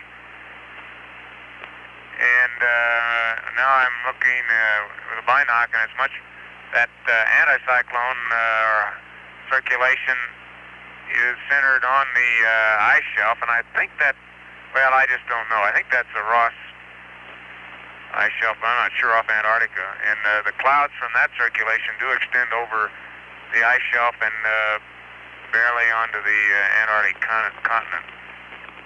Roger, Jack.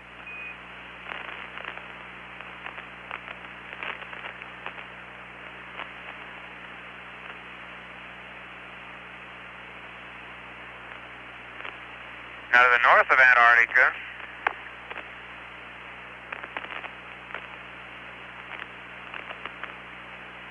let's see, now, I'm going to give you a better orientation than that. Anyway, there is a large cyclone circulation pattern that has its southern extremity right on the edge of the ice shelf. And that is east by 20 or 30 degrees of longitude of the front that I just was discussing, or where that front intersects Antarctica. Roger, Jack.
Between New Zealand and Australia, the front I was discussing previously has some fairly strong transverse cloud patterns. It's hard to say whether they're high cirrus or not, but the clear area to the south of the front suggests that maybe the jet stream is roughly paralleling that front in that area.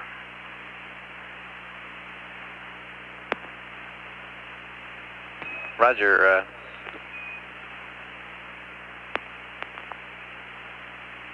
I'd have to look up and see if they do have a jet stream down there right now. If I had to guess, if you were flying west from Sydney this afternoon, you'd have a pretty strong tailwind behind you, Bob. Roger. See, did I get that right?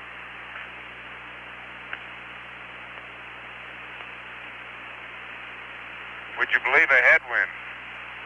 Okay, I'll believe that.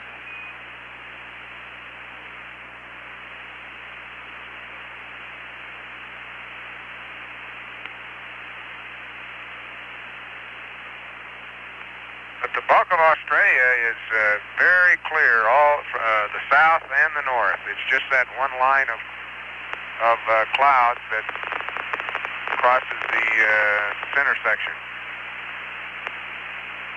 Roger.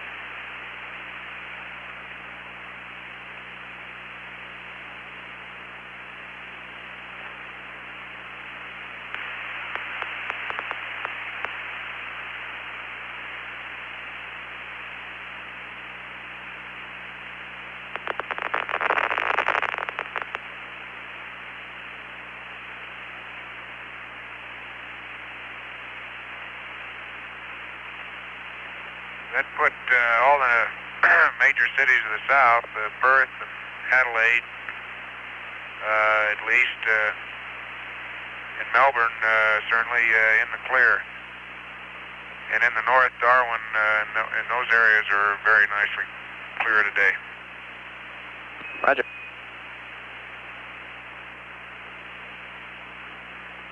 I hope we can get this out to them and let them know that you're watching and tell them how good the weather is. Oh, that's all right. I'm just having fun, Bob. I understand. I imagine they'd appreciate it, though.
Bob, I tried to pick out the Hawaiian Islands on that last little turn here through window 5, and I can't say that I did. I think I've got them, the area spotted. It looks like they might be under some fairly heavy cloud cover today. I do not see the islands. I'm not sure I could if it was clear. Roger.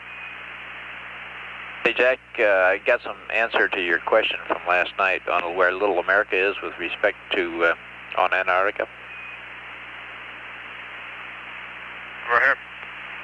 There's a indentation that looks like a gulf. It's called the Ross Sea, and on the northwest edge of the Ross Sea is Little America. That's the location of it. Okay, and that would be the coast of Antarctica that sort of faces New Zealand and Australia. Is that correct? Negative. According to the map I've got, it's the Ross Sea. Looks like it'd be more facing up towards the South America area.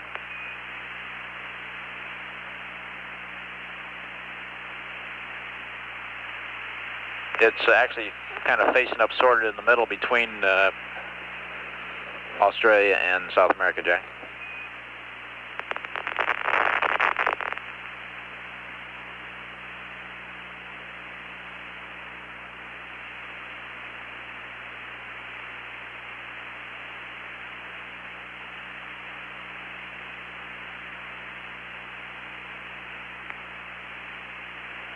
Okay, Bob, you cut out, and I presume you meant that the Ross Sea was facing north, sort of the Pacific between South America and Australia? That's affirmative, Jack. It's a very sharp indentation or sea or gulf onto the Antarctic.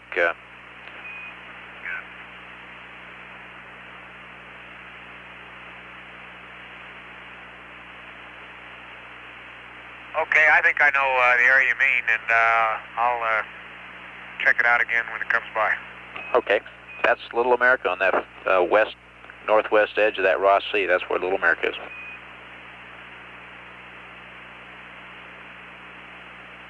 Yeah, all those names are familiar. I just have forgotten my geography. I'll see if I can recognize it.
This is Apollo Control at 20 hours 45 minutes. We're occasionally picking up a bit of noise on the air-to-ground circuit. This is due to the fact that the spacecraft is in the passive thermal control mode. As it rotates, we're gradually losing contact through one of the Omni antennas and reestablishing adequate signal strength on another one. And as it moves from antenna to antenna on our coverage, we get the noise. This is a characteristic that becomes more pronounced as the spacecraft gets farther and farther from Earth. Here in Mission Control, the Flight Activities Officer has been actively involved in figuring out how, in the flight plan, we're going to make up for the 2 hours 40 minutes difference from the flight plan liftoff time and the actual liftoff time. One of two things happens when you lift off late for a mission.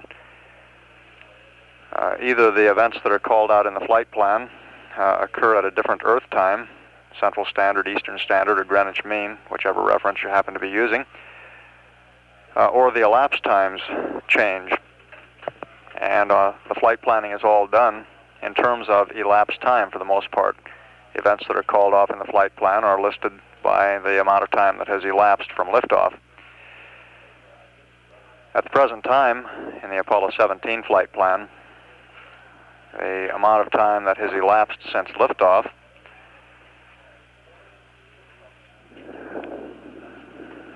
is unchanged from the pre-mission flight plan time. However, as by the time we have approached or reached the moon, because of the speeded up translunar coast time occasioned by slightly faster or slightly greater amount of energy that was put in during the translunar injection burn, we'll have to make up 2 hours and 40 minutes. In other words, we'll be arriving at the moon 2 hours 40 minutes earlier than the flight plan allowed for. This means that all of the events that are called out in the flight plan to occur between now and lunar arrival have to be accomplished in 2 hours 40 minutes less time than the flight plan allows for. This creates no serious problems because it's a relatively quiet period of the mission.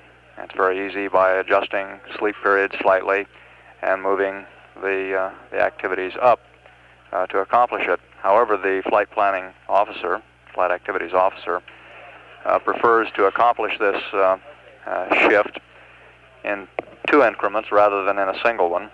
And this could be likened to a change of daylight savings time, where you don't want to make the jump too big at once. You might start interfering in a way that would be noticeable, say with sleep periods. But by accomplishing it in 2 segments, the change is relatively insignificant. And what this amounts to is that at 2 different times in the flight plan, we'll read up changes to the crew, and they will go down the flight plan, moving a series of events approximately 1 hour earlier. The second time that this is done, they'll actually be moving events 1 hour 40 minutes earlier, and at the same time we'll update the clocks in Mission Control, the ground elapsed time clocks, which serve as the key to where you are in the flight plan, to agree with the changes that we have made in the flight plan. And from that point on, the GET clock will then be back in synchronization with the flight plan.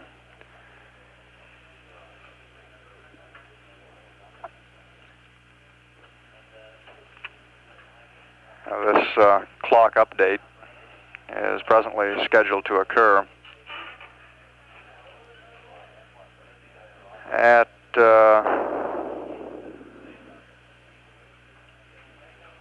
66 hours ground elapsed time, or rather at 67 hours 40 minutes ground elapsed time, and we'll move the clocks to 66 hours.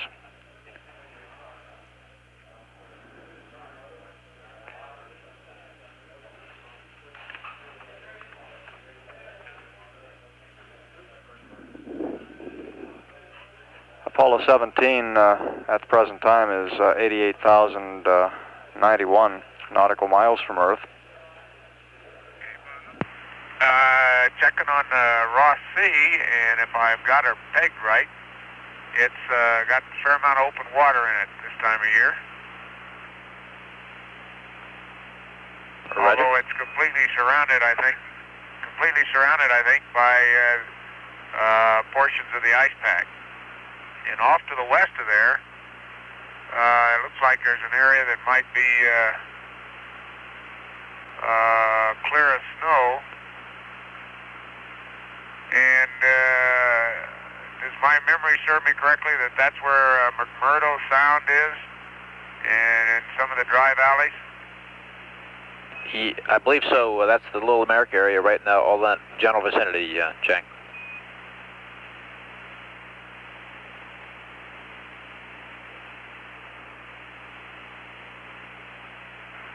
Okay, it looks like the prime recovery area in the Samoa Islands region is clear, and my guess would be from the fairly subdued zero phase point that they might have fairly nice seas out there. Boys on Ticonderoga are probably enjoying themselves immensely, I hope. Roger.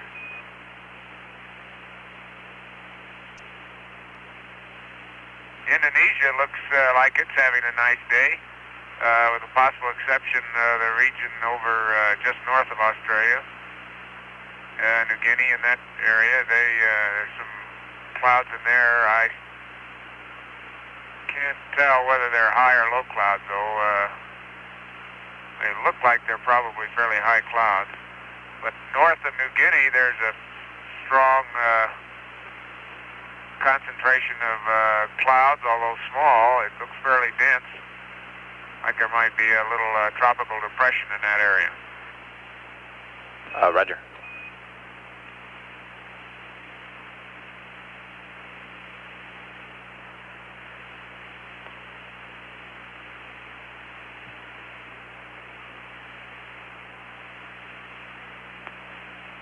The folks at Carnarvon ought to be enjoying a very nice day.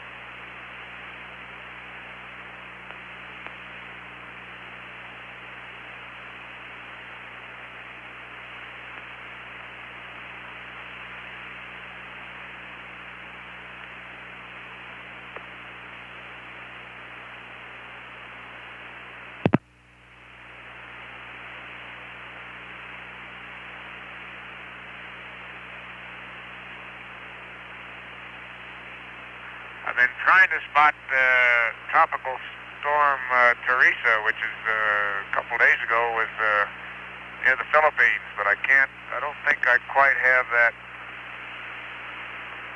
visible to me right now. Roger, Jack. Say, you might want to put something in the back of your mind here a minute. We made a run of the DSC recording just now of the TLI to get an idea of the quality of the DSC recording, and Gene came through loud and clear. Ron was very weak and almost unreadable, and we never caught you, Jack, in there. Maybe you weren't saying anything during TLI, but we never did catch anything you said.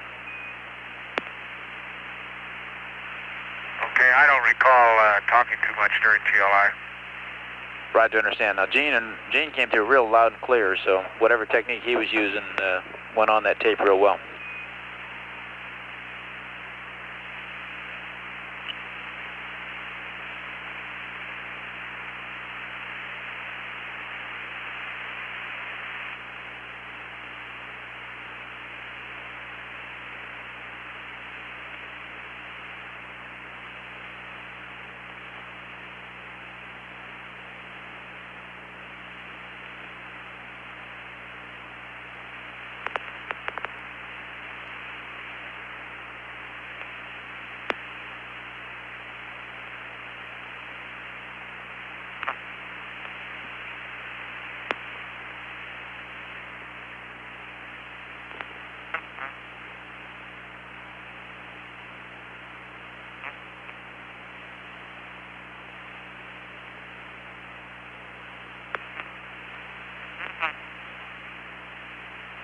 Hey, Jack, Houston.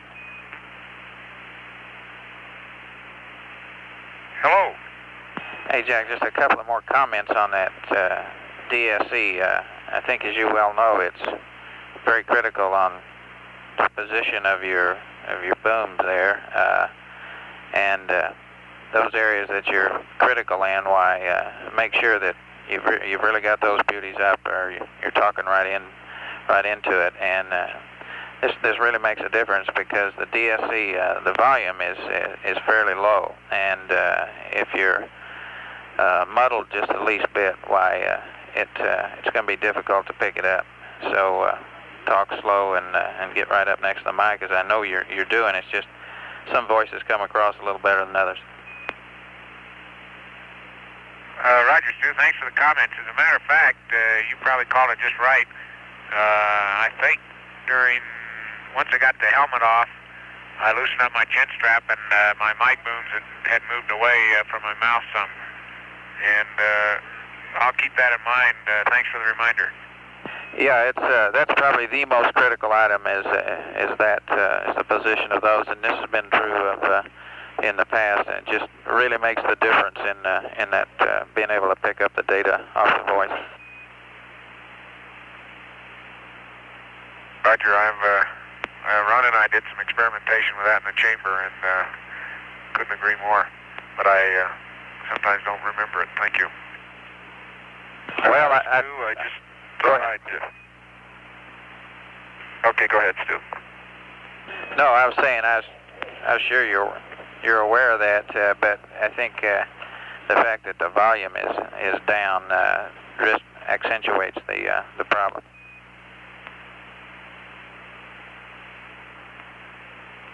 Okay, Gene had something you want to ask you.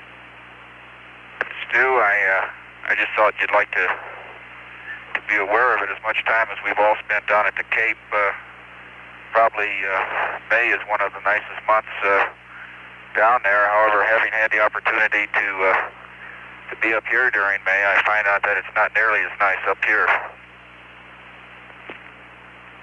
Okay.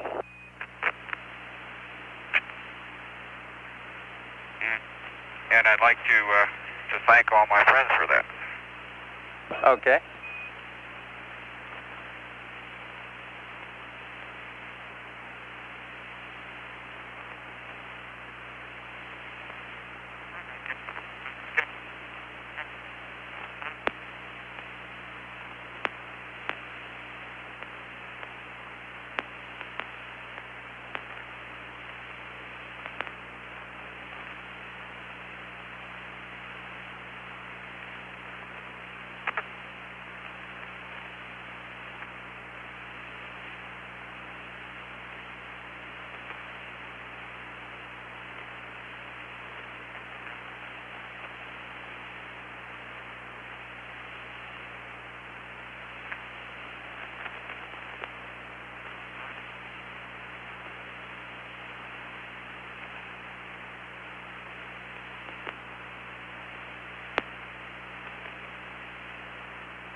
This is Apollo Control at 21 hours, 3 minutes. Things continuing to progress smoothly and very quietly here in Mission Control and aboard the spacecraft.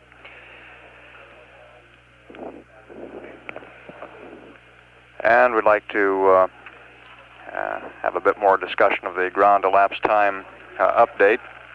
After first making the disclaimer that GET clock updates are not done for the purpose of confusing people, although I'm sure it seems that way at times.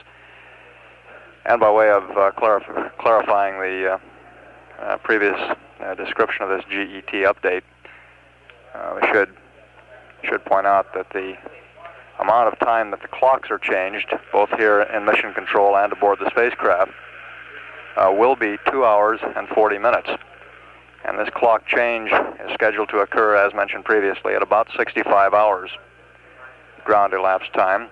In other words, when the clocks here in the control center and the clocks in the spacecraft, keeping track of the time that has elapsed since liftoff, reach 65 hours, they'll be arbitrarily jumped ahead 2 hours and 40 minutes, so that at that point the clocks agree with the flight plan.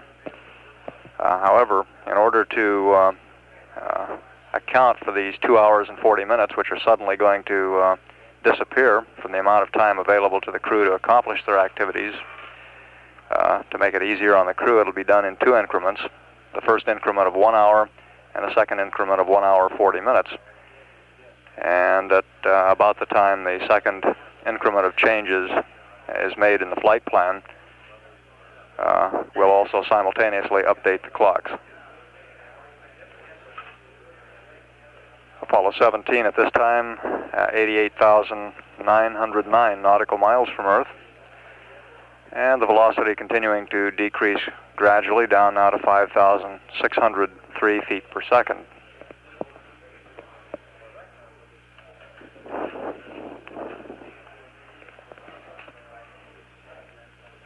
Very little activity scheduled in the flight plan between now and the time the crew begins its rest period. This day aboard the spacecraft has been planned as a relatively short one, recognizing that the crew would not get a great deal of sleep on that very long, as a result of the very long launch day and relatively short sleep period following. This day was intentionally kept short. They're now should be completing their eat period, although they really have nothing showing in the flight plan until about 22 hours, or about another hour from now, where they have allotted time for exercise. They'll be changing the lithium hydroxide canisters that remove carbon dioxide from the spacecraft cabin atmosphere. They'll be realigning the spacecraft platform, the stable platform that's used as an attitude reference by the guidance, navigation, and control system. Then they have one more eat period and go through the pre-sleep checklist, beginning an 8-hour rest period at about 25 hours ground elapsed time, or a little less than 4 hours from now.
Bob, you with me?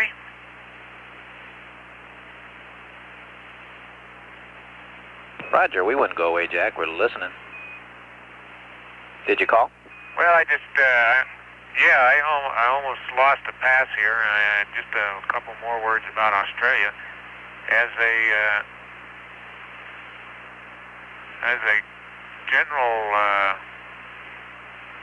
landmass, it's red. Very strong red hues, except for the north and eastern coasts, where that red gradually merges into a greenish gray. It's as red as portions of northern Africa appeared to me yesterday. Roger. Very striking color. It'd be more of an orange red, really, with the brown subduing it. It's not, obviously not crimson or anything like that. I think it's a function of the sun angle, Jack, or is it just the red that, like we see out in New Mexico area, sometimes some of the areas? Yeah, no, it's not sun angle, because that'll hold a good red color right in towards sunset or sunrise. It's due primarily, I'm sure, like most desert areas, to the oxidation of the iron-bearing minerals in the sands and rocks of those regions.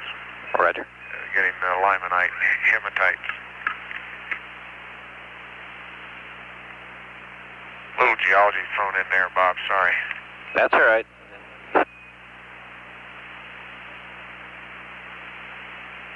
Got to keep you warmed up for the next couple of days. Well,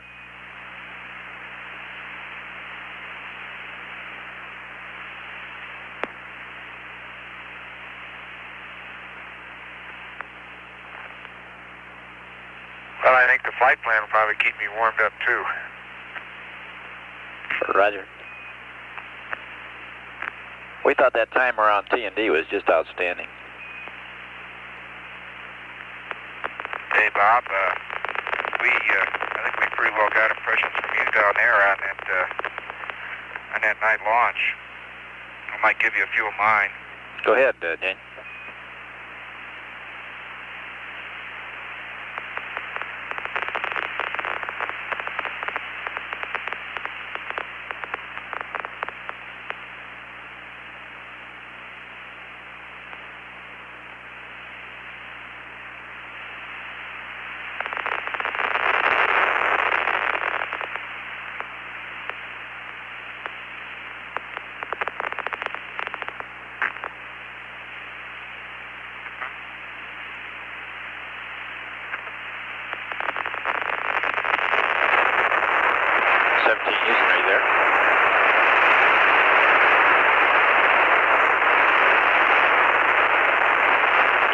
Right on the edge, if you read me, we're getting a lot of static. You just hang on a minute, we'll be in back into some comm here.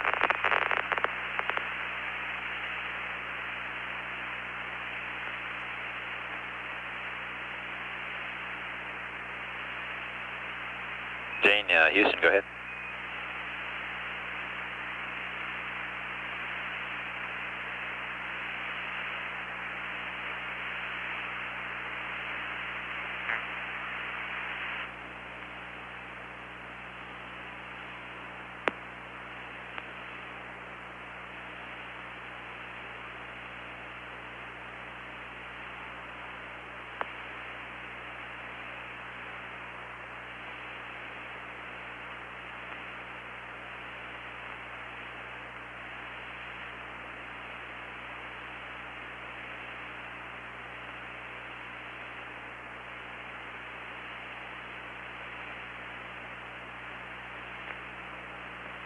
Houston.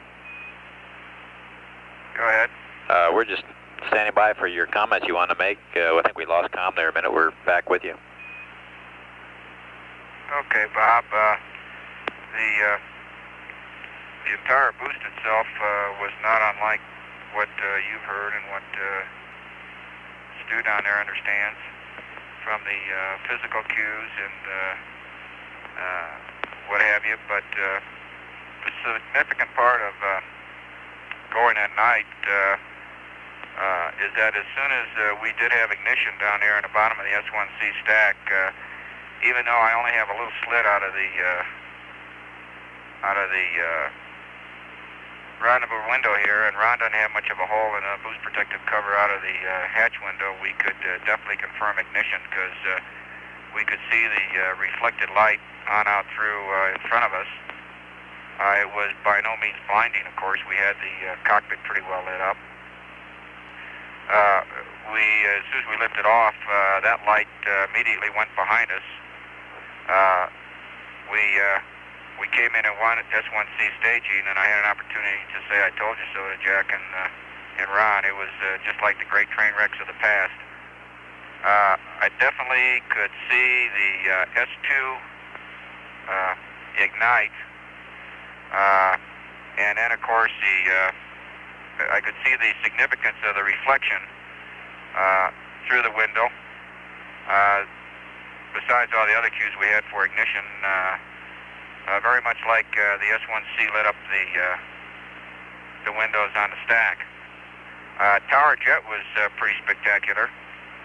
I could see the entire boost protective cover and some flame from somewhere, I'm not sure. Maybe it was through the hole in the windows, but I could definitely see it. Of course, it disappeared in short order.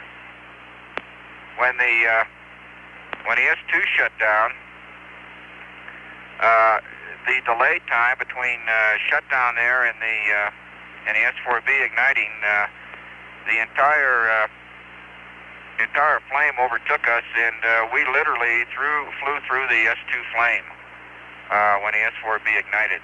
If you can imagine that, it's very similar to the Titan staging where you actually fly through the fireball on the S2. And that's something you never see. None of those things you ever see quite that way in daylight.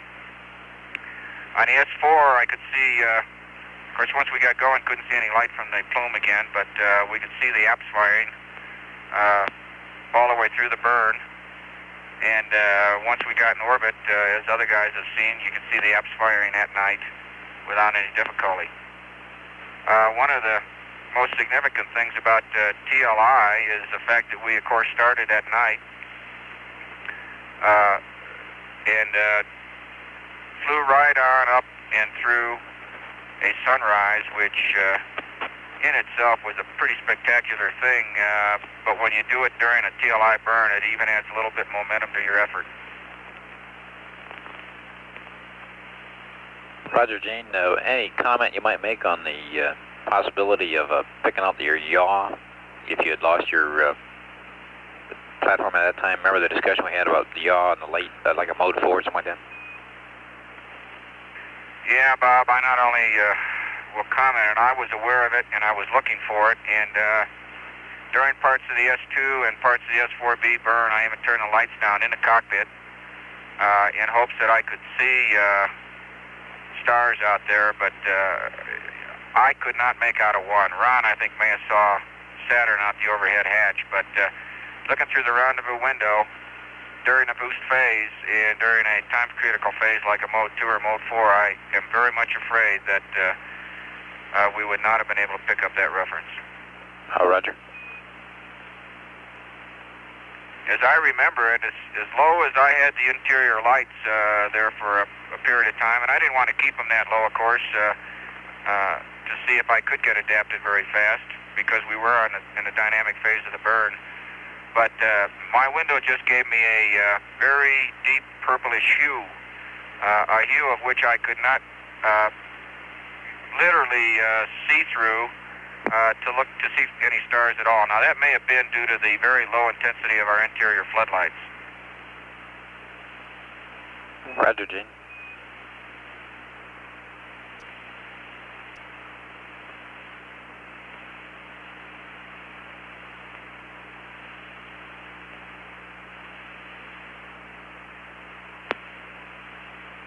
Bob, this is Jack. Little lay impression there. I think I saw just about everything Gene was talking about as far as his description, and felt like it was although everything was an amazing experience, each one in itself. After each one was over, you could think back and say, yeah, that's what other guys have said it was like. The old Saturn V has got to be a pretty consistently performing vehicle. But with the added nighttime contrast, I think it made it probably the best ride any three guys have ever had. Roger. Bob, I might add that the S1 was, as usual, pretty shaky on liftoff. I saw all the maneuvers, as I call them out, the yaw and the small reverse roll. Going through max Q, I got up to 25%, but my yaw attitude error was 0, and my pitch attitude error probably wasn't even at, a degree, certainly less than 2 degrees. After max Q, she smoothed out by comparison quite a bit, and the S2 was a very quiet ride, very smooth ride. However, you're always aware, due to just a little rumbling on it and the S4B, that she was still burning for you. The S4B, I think, was just a continually rumbled but smooth or consistent ride all the way through TLI.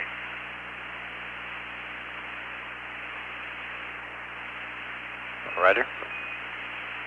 Gene, I think one of the big things that impressed me was the how instantaneous the decelerations were of each one of the boosters when they cut off.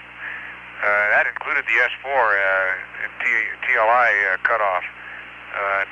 No physical appreciation of tail off at all.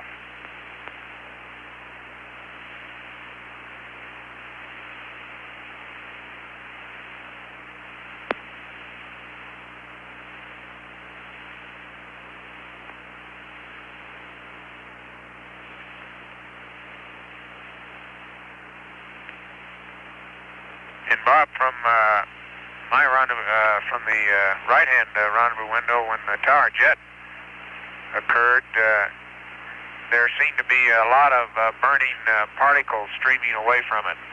I could not see, did not notice or remember seeing the actual cover or tower itself, but we were inside the cone of the burn, and with a lot of streaming, it looked very much like a skyrocket. Portion of one at any rate. Remind me of the 4th of July out in Silver City a few years ago. Roger. Say, anytime you got your flight plan handy, I've got a discussion here I'd like to run through with you on the how we're going to recover this 2 hours and 40 minutes from the launch delay, and you'll need to copy it into the flight plan.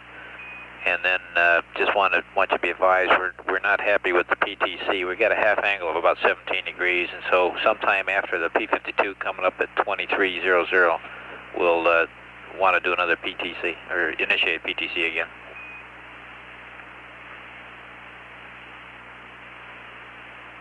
Well, that was a commander-initiated PTC, and I've already heard about that. You bet he has. Okay, we got the flight plan here, Bob. Which part of it you're talking about? Well, let's just talk some words here for a minute, and then I'll go through some specifics that you can just write down on a page, because you don't want to do it until a little later.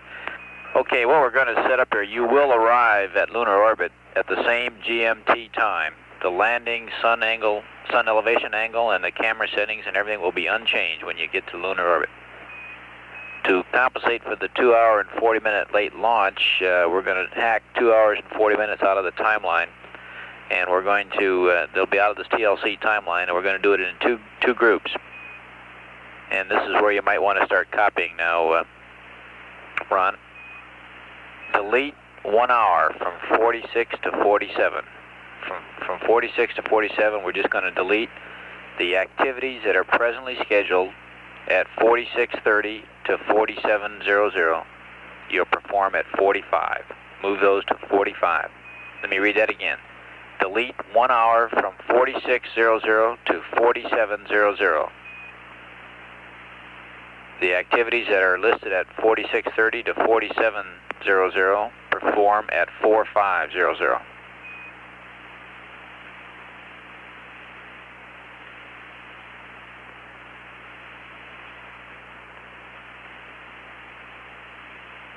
Okay, Bob, looks like we'll delete 1 hour from 46 to 47 hours. And then the activities that are at 4630, we'll do those at 4500. Roger, Ron. And then starting at 47, just just scratch 1 hour off of each time. Just subtract 1 hour from each of those times up through 66 hours. Just subtract 1 hour from 47 up through 66.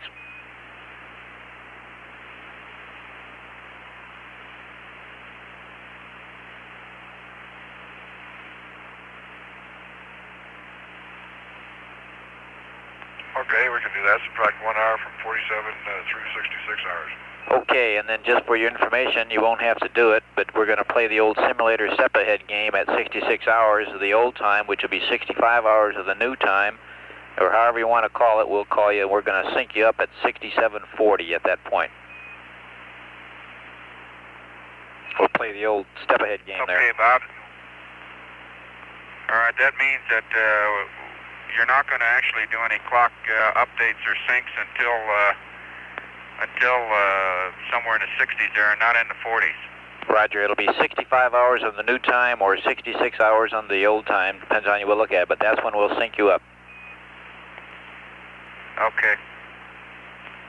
You'll be in sync all the way out to that time. Just we're just going to delete and jump you to 6740. Okay. And just another note of interest, you don't have to write this down. Let me see, I'll read it to you. The awake periods will be on day 3. You'll be 15 hours, 8 hours sleep starting at 11:33 CST. Then at day 4, you'll be 14 and 20 hours with 8 hours sleep. So it actually just shortens a couple days there.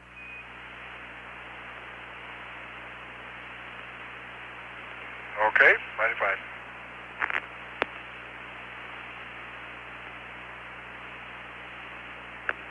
The beauty of that Tommy came up with on that, Ron, is that all you have to do is go subtract those 1 hours and no more reading or anything else, just subtract them and we're in business. Yeah, it looks real fine. We're going to give Tommy a gold star for that one.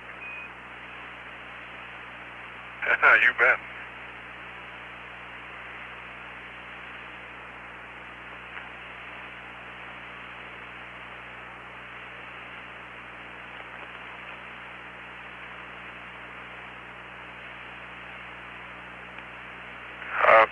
Bob, this is Jack. I'm going to try to get a little exercise. I'd be interested to know how high I get my heart rate just fooling around up here. Okay, if we can...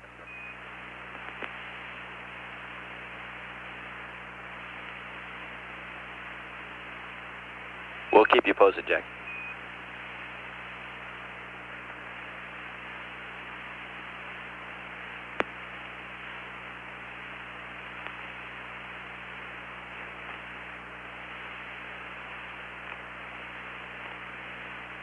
Bob, just to keep you and people there thinking a little bit, today is a relatively short day, but it's a good day because it gives us a chance to, again, get acclimated, finish our stowage, and just generally go through all the things that have to be gone through for the rest of the mission.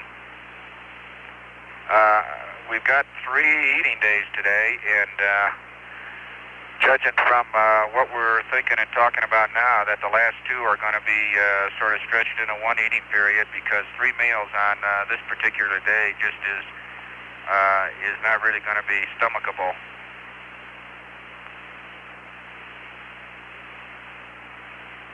Roger, we understand that.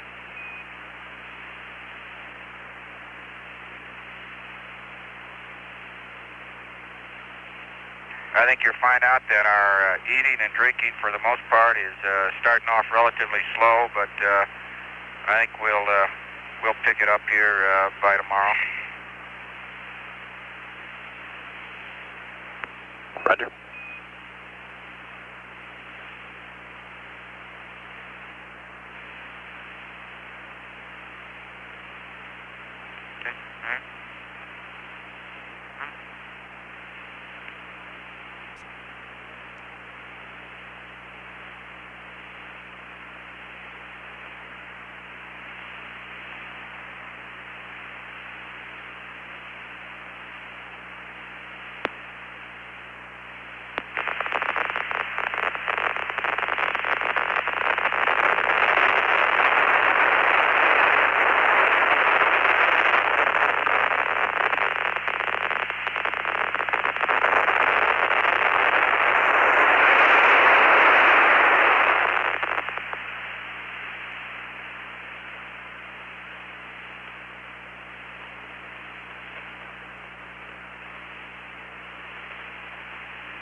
Bob, one other thing while I'm thinking about it, the PU shifts were all noticeable, but probably the one that really caught me a little bit by surprise was the PU shift on the S4B during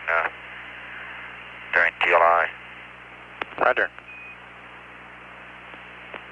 It just felt like you lit any other burner. Roger, understand.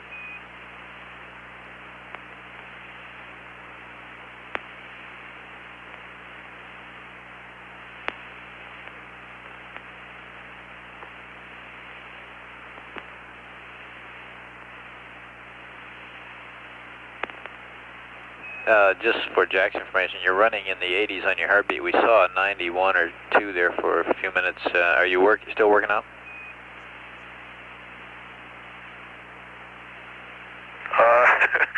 Yeah, that's sort of discouraging. Sorry, babe.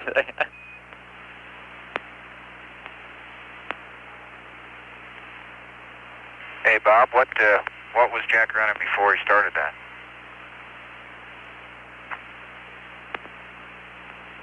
He was running in the 60s, a constant, somewhere in the mid-60s. Okay.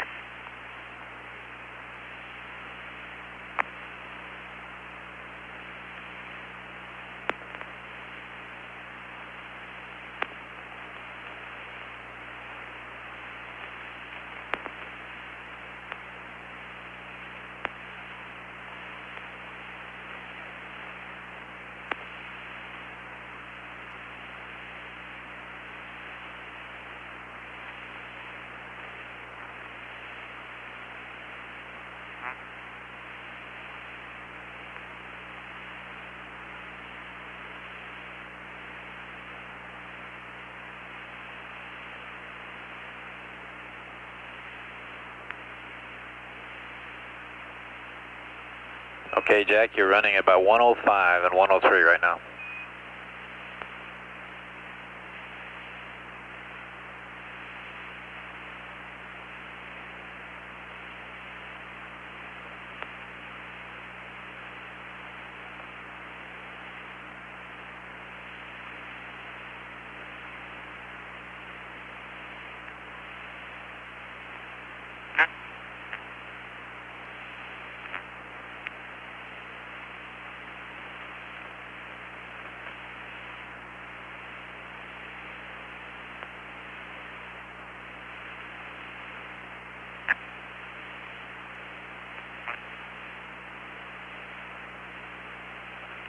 kind of interesting, Jack. You slow down and then you're back up to 105 right now.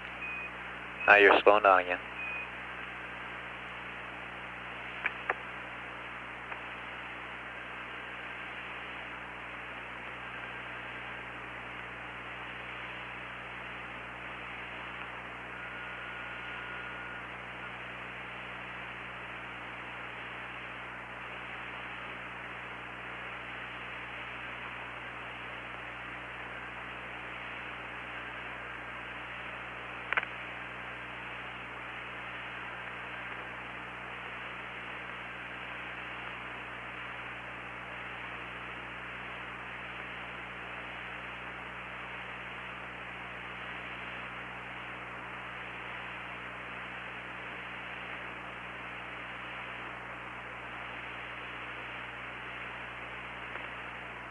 Flight surgeon John Ziegelschmidt is watching the heart rates of Jack Schmidt as Jack exercises aboard the spacecraft using a modified exerciser. It consists primarily of a cylinder and a cord that comes out of it. Allows him to adjust the amount of tension or resistance to pull that the device has, and there are a variety of ways in which it can be used. Allowing him to pull against the adjustable tension of this bungee-like device. And he's gotten his heart rate up somewhat in excess of 100 beats per minute.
Hello, 17, Houston, you read?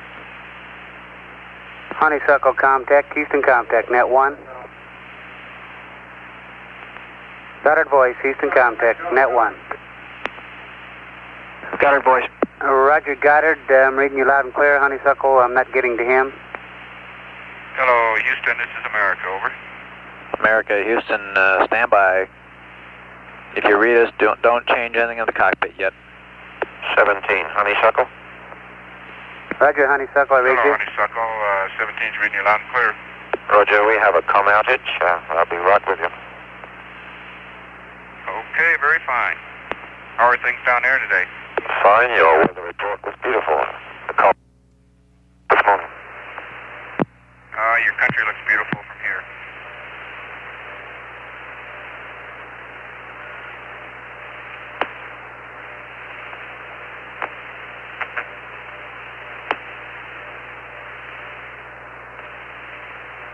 Okay, 17, Houston, how do you read now? We got you, Bob. Okay, that was our network problem, not your problem on board. Okay, thank you. I just figured out what happened to my PTC here. With his exercises, Jack is shaking all of America in all three axes here. Roger, you finally got to 115 on the heart rate.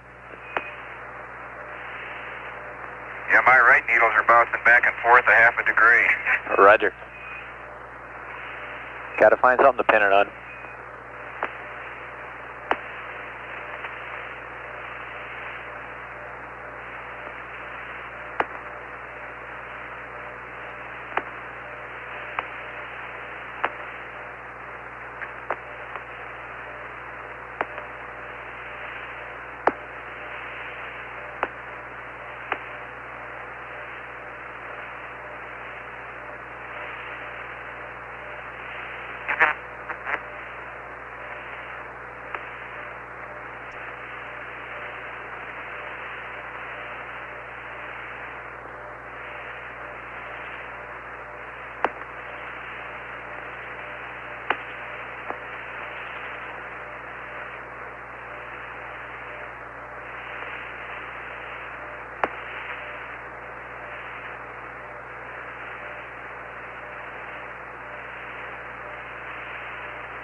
Jack, surgeon over here says you got 120 on the heartbeat for a moment there.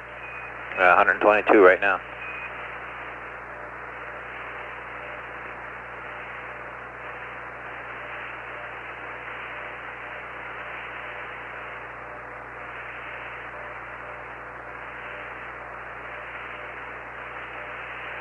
Okay, 130, Jack, 130.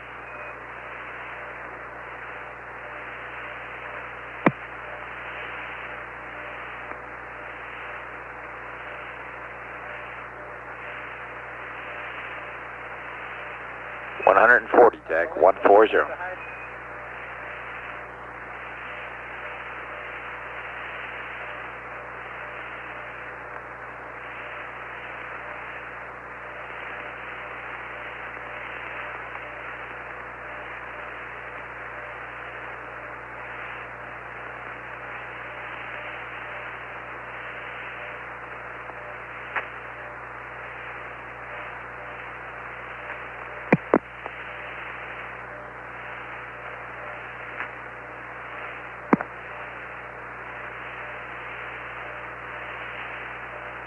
The numbers reported to Jack Schmidt by Capcom are his heart rate. You heard him report a heart rate up to about 140 beats per minute, as Jack is apparently continuing to exercise vigorously with the onboard exerciser. This is aimed, among other things, at keeping the cardiovascular system, which tends to get lazy in zero gravity, in condition.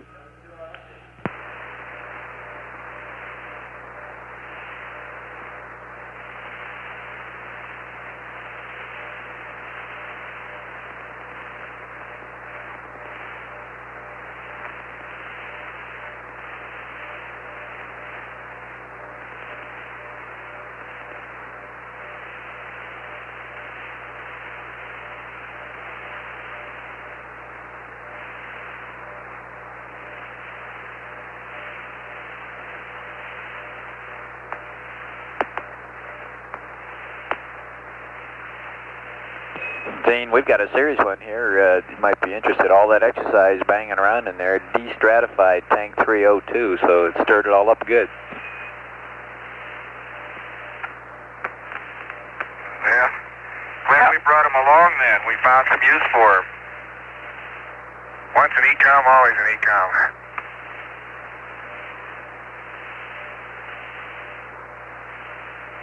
I have to create my own G in order to run in place. Roger.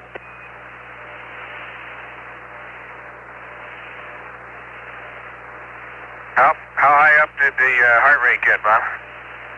We got you at 140, Jack. Were you running in place? Is that 140 was... Yeah, I'm underneath the right-hand couch, holding on to the main YY strut with my hands and running against the LEB. Roger, it worked real well, 140, and you were running in the mid-60s, so you picked up about almost 70 beats there, no problem. Surgeon is very happy. Well, I'm happy too. You know, it took a while to find a technique. I got up to 90 with just isometrics, pushing against the couch, and the running is obviously what it takes.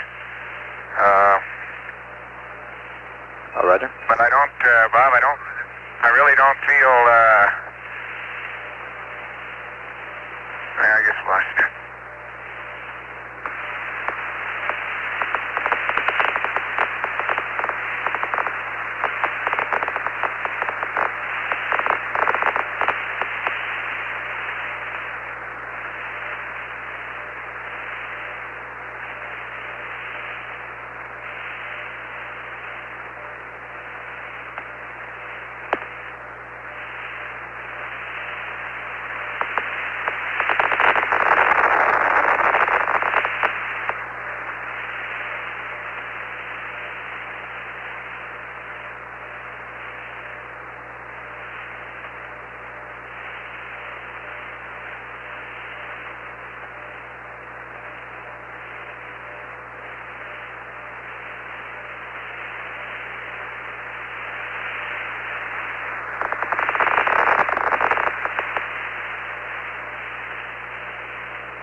Houston, 17, you still there?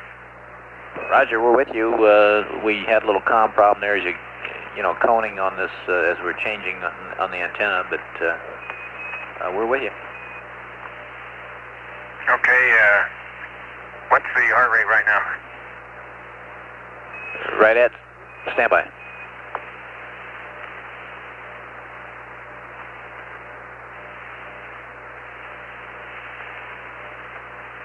We had a data dropout, Jack, that's why I'm holding on. And it just came on, and we'll tell you in a second here. About 60, Jack, right about 60 even. Okay, that's where I was when I started, so that's, you certainly recover fast. I don't know whether that's faster than in 1G or not. Well, we're happy with it, or surgeon's happy with it, so it's good. Well, I just, how does that compare, do you have any data how that compares with the recovery, say the 5-minute recovery time on the ergometer? We can look it up, Jack, if you're interested. We'd have to check your records. They don't have it right in front of us. Well, no big deal, I'm just curious. Roger.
Jack, just for your information, surgeons pulled out the recovery rate data, and it's the same with our data, which is a little rough here. It's the same for 0G as your 1G odometer data.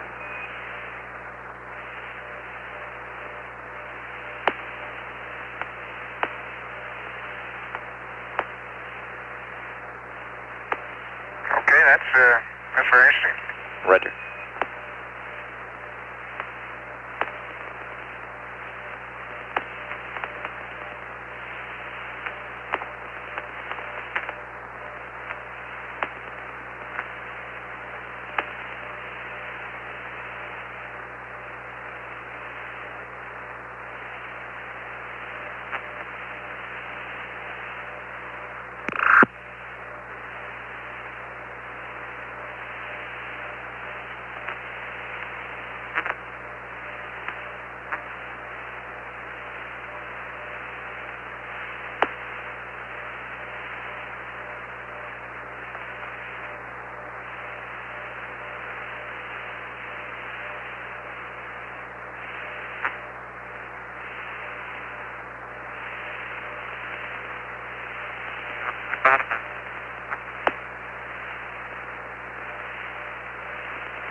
Bob, since we've got a few moments to talk, which I know we won't have later in the mission,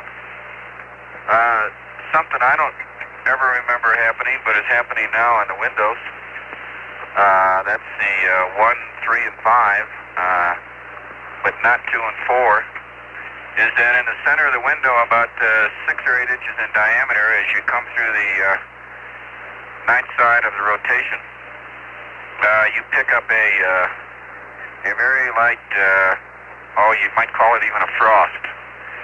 Very light frost on the window, more like a moisture frost, film of moisture or film of frost, not very thick like crystals at all.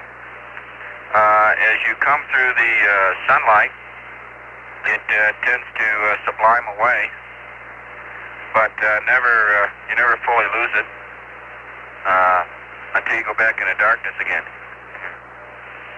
The very artistic, definite ice crystals that we had on my number 1 window over here yesterday, I think we reported to you this morning that they were gone or they sublimed away.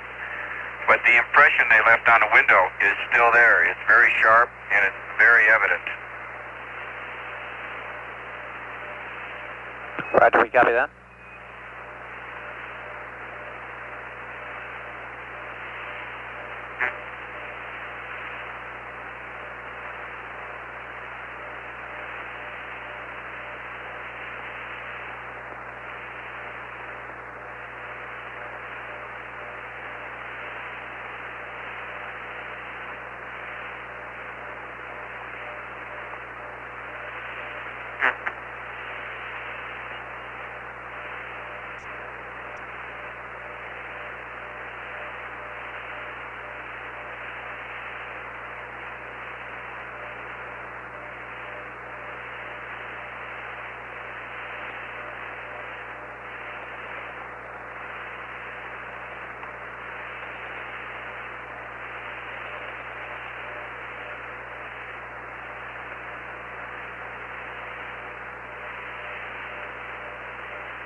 Bob, I don't know whether you were copying Honeysuckle's call to us while you had lost comm there for a while.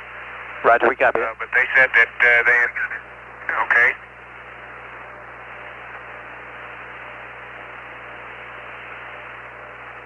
Kind of concurred with your weather report there, Jack. Yeah, lucky guess. I might say that the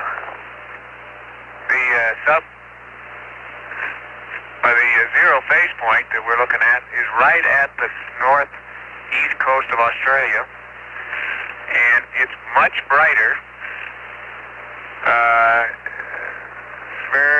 It's a very bright point now. Well, it's hard to say how far across, but quite unlike what I mentioned being in the vicinity of the Samoan Islands earlier. And it's right at the shore, and it could be just that the shore area has somewhat choppier seas, so maybe the brightness of that point is a function of sea state, although I don't know exactly what type of seas it would take to brighten it up. I suspect choppy seas are better than long swells. Roger, Jack.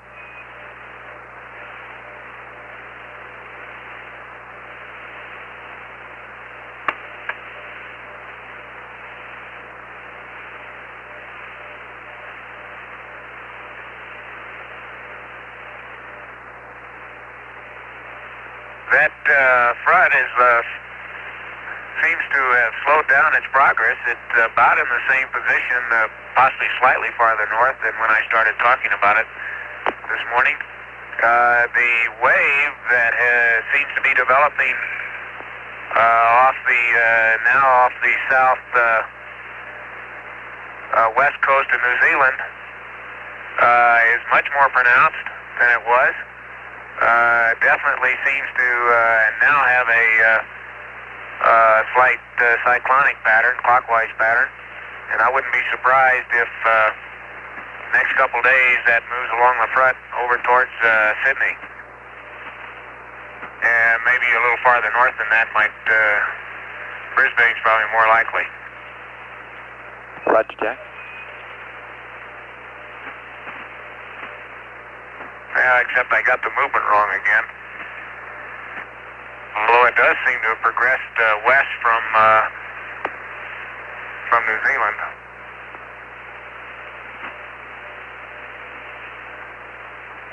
Roger.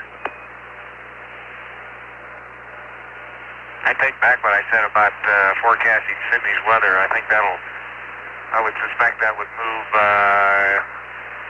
to the northeast. Like, now that I look, it seems like an earlier front, which is partly dissipated, had the same kind of motion, and now lies considerably north and east of the one I've been talking about. Roger.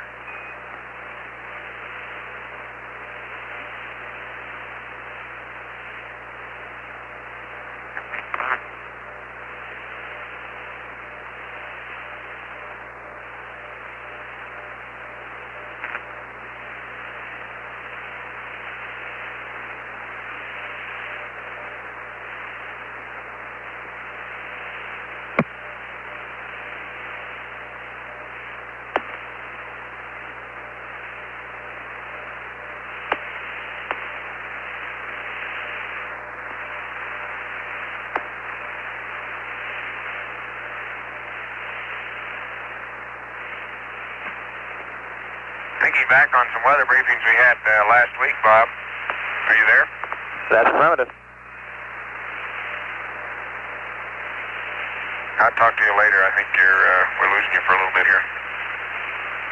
Okay, Jack, we're reading you loud and clear right now. Oh, you're going out a little bit now.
back with us, Bob?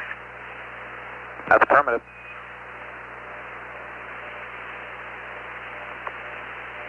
Okay, I was going to try to recover there from that last few statements.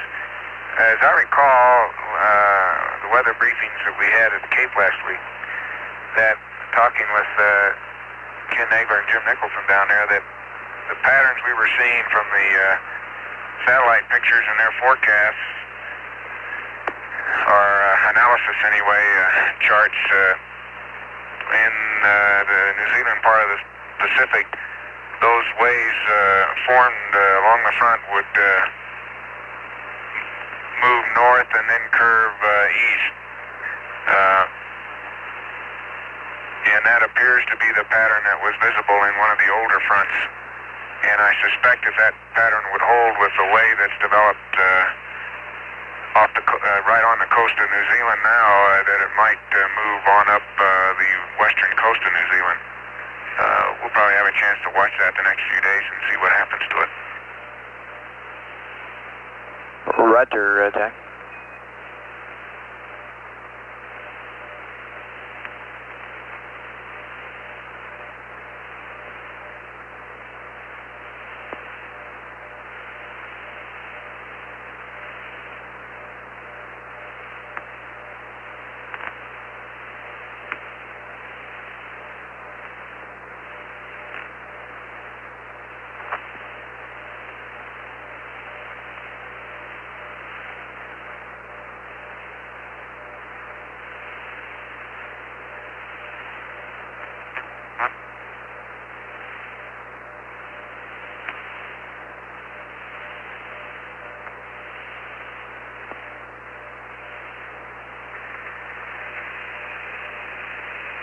Houston, how are you reading now?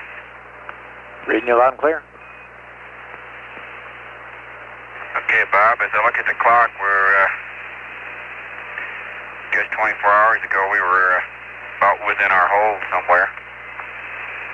Or this period, yesterday we were in our hold, and I think it goes without saying, but we'd sure like to pass on our debt of gratitude and thanks for the response that the people down at the Cape came up with, and particularly at Marshall.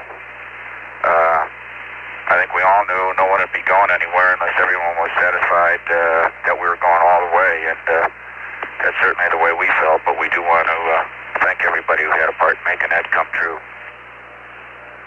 Roger, Gene, I think it was a superb show between the Cape and Marshall and Houston, and probably even Goddard with the network, and just about everybody concerned really had to do some work there to bring it off, and it went off real smoothly.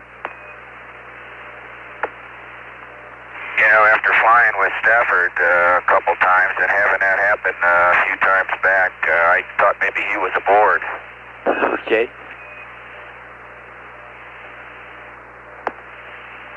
I think that was the first for getting the Saturn V to 30 seconds before ignition, and or rather actually 30 seconds before liftoff and holding there. It got mighty quiet on board about 30 seconds. I sure imagine. We all felt like old hands the second time around, though. Roger. Bob, I'd been in that 30-second count one other time, and it's no different the second time around. Roger. But we do appreciate the work, and I think it's typical of what made this manned space program such a super program, the response of people like that.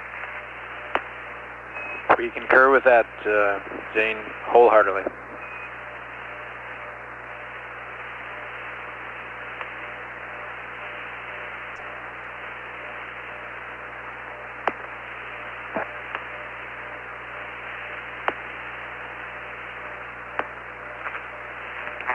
And with that in mind, tell everyone to stick around because there's a lot yet to be done.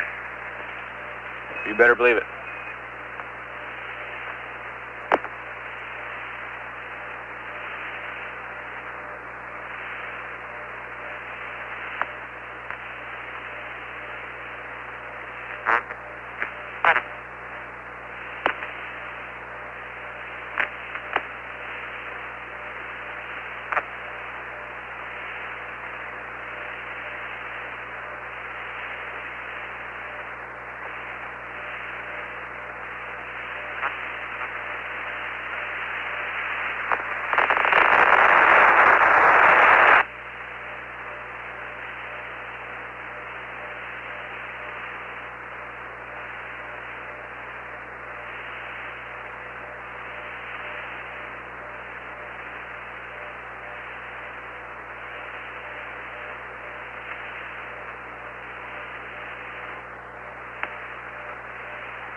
accumulator cycle again, I guess, gang. Roger, we're seeing it.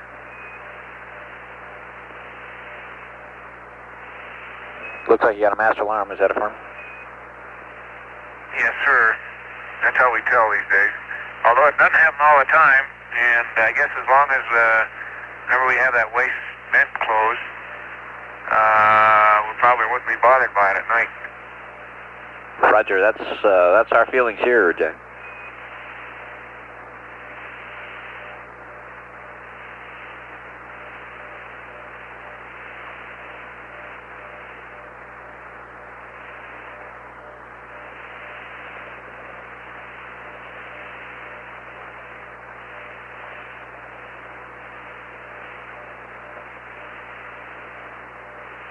Say, Gene and Ron, I talked to your fowls on the phone here a little while ago, and they gave me a very interesting observation you might appreciate. They were standing close to some water when launched, and they noticed that when the booster lit up, something scared all the fish because the water literally began to boil with fish jumping from the light, I guess, or from the shock wave, something.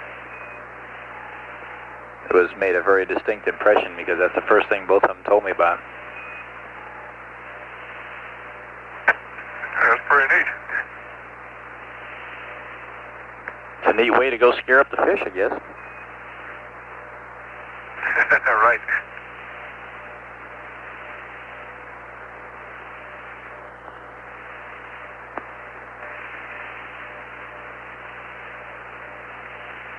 How are they doing today, Bob? Really fine, really fine. And they're just, like I said, they're just really tickled pink. And Barbara said that she wants you to know she's going into quarantine till after the weekend here, till after the landing.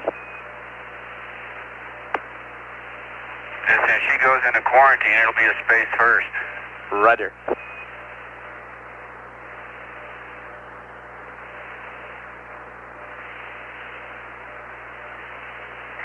You got to be careful now. You know what to tell them.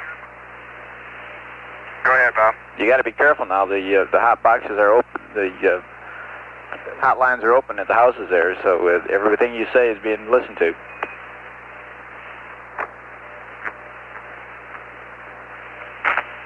Yeah. Okay. In that case,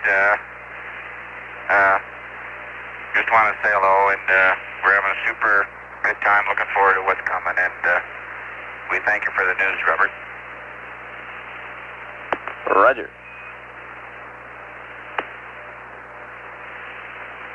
And my impression of the world, philosophically, I suppose you'll be getting from time to time, but it sure hasn't changed. Roger, Gene. It's sure beautiful. It's sure beautiful, and looking back at it, there's several billion people who have got a lot to work for, because it's one of the most beautiful sights we've ever seen here. Roger, Gene. You guys are sounding great and doing real great. We're pressing right on here. I just want to emphasize, Bob, that these first 2 days, of course, yesterday was a pretty good day, but today we're catching up, and as I say on the food consumption, don't be expecting too much. Roger.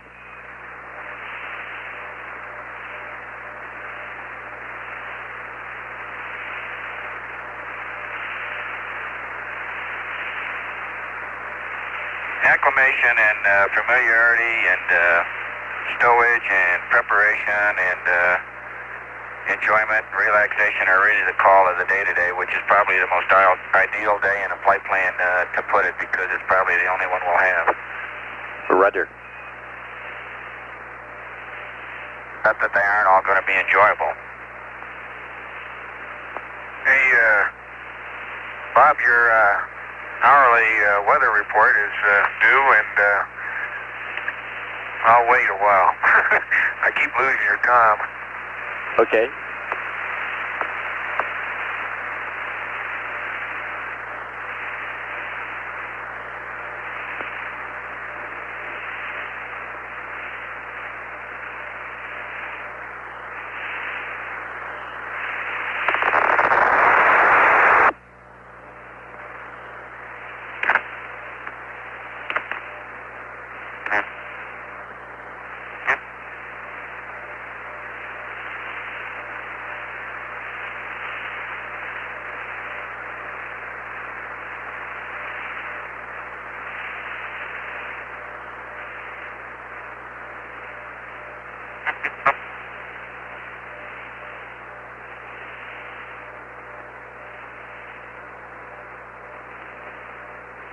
Bob, you there? Roger, Jack. We're standing by. Okay, I had a quick look and just bring you up to date. We're starting to be able to see the coast of Asia. Philippines are wide open today, and that tropical storm Teresa that I mentioned, I thought I could see. Indeed, I'm sure that's what that little concentrated mass of clouds was north of New Guinea. And I suspect, although I didn't get a good fix on it, that the folks at Guam may be in for some heavy weather.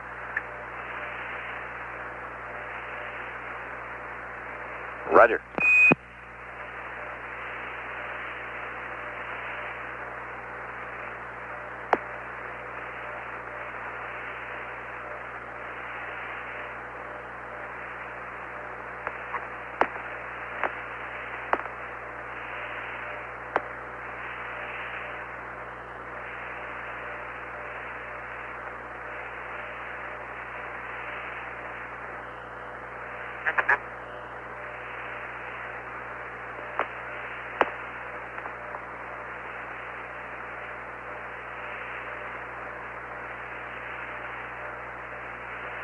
Oh, and Bob, I got another pair of pictures, and that would be up to 134. Rogers, that's on November, is that a firm? That's from. Real good show.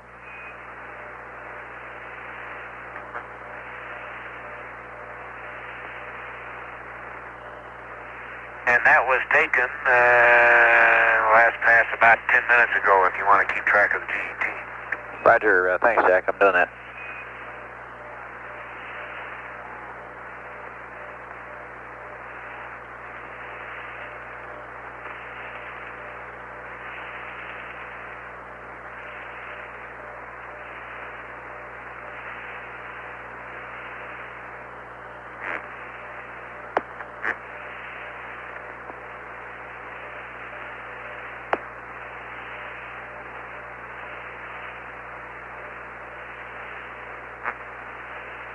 Just for some information for Ron in particular, we've evaluated the data from the mapping camera and the pan camera cycling there, and it looks real good. Everything looks right normal. Hey, that's outstanding. Good deal.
Bob, how do you read 17? 17, read you 5 by.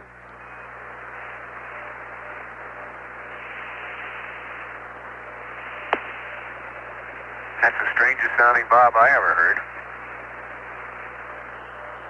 He's taking a short break. Okay, good. Nice to talk with you. Hey, I don't know whether you were around, Gene, the other day when I was talking about the circulation patterns around Antarctica. We were looking then at the Indian Ocean, or actually South Atlantic and the Indian Ocean region.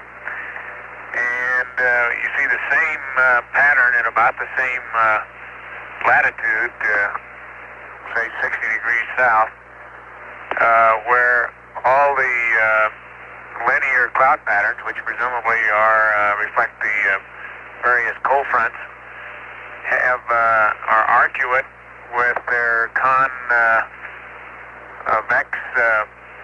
sides, or more actually almost pointed sides, all lined up in a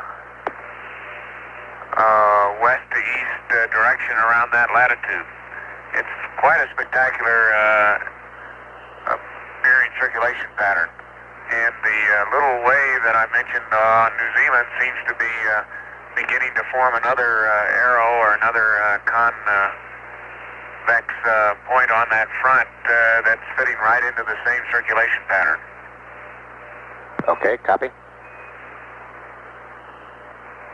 That would make 4 of those major convex fronts that I can see from this view crossing south of Australia up into the South Pacific. Okay.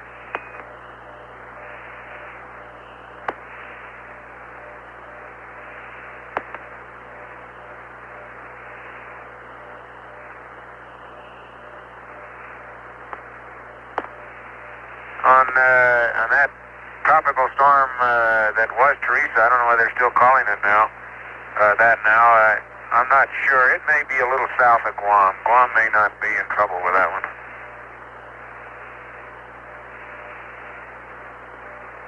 It looks like it's just a bit to the west of Manila there. About 5 or 6 degrees, or more than that about.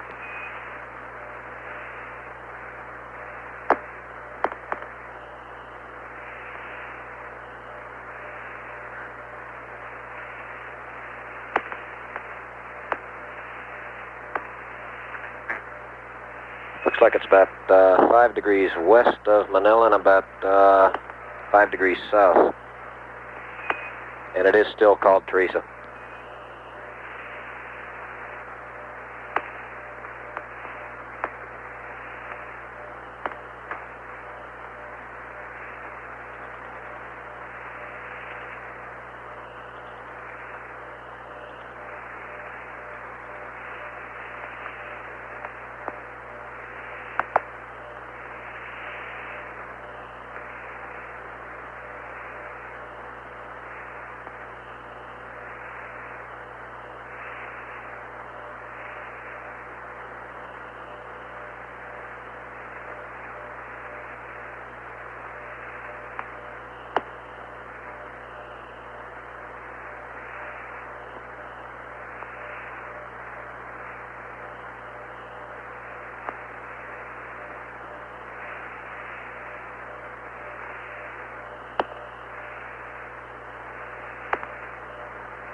Okay, Gene, if you're still there, I don't like to argue with you, but I think our analysis chart's a little more up to date.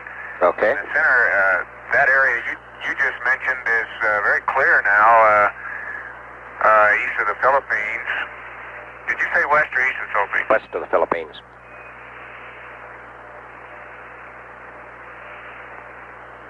Okay, that area that you mentioned, 5 degrees east, is very clear. And the center of the what appears to be the storm that I'm speaking of would be about 142 longitude and maybe 8 degrees north latitude, Okay. which would put it south of Guam. Okay, yeah, you're over in the area between Guam and the Carolines then. Say again, Gene? You're over in the area between Guam and the Carolines then. You're saying it'd be just about due west of the Caroline sir. Islands. Okay.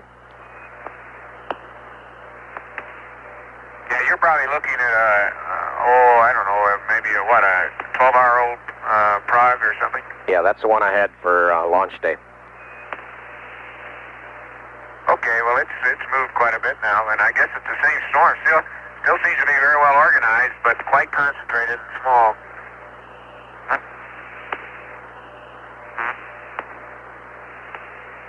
Okay, I'll get a new prog in and compare your estimate there. Yeah, I think that's pretty good. Those 142 and 8 degrees would be pretty good center of that storm. I've got some pretty good I can see Mindanao, and I can see the, let's see, just a second, what is that on Australia?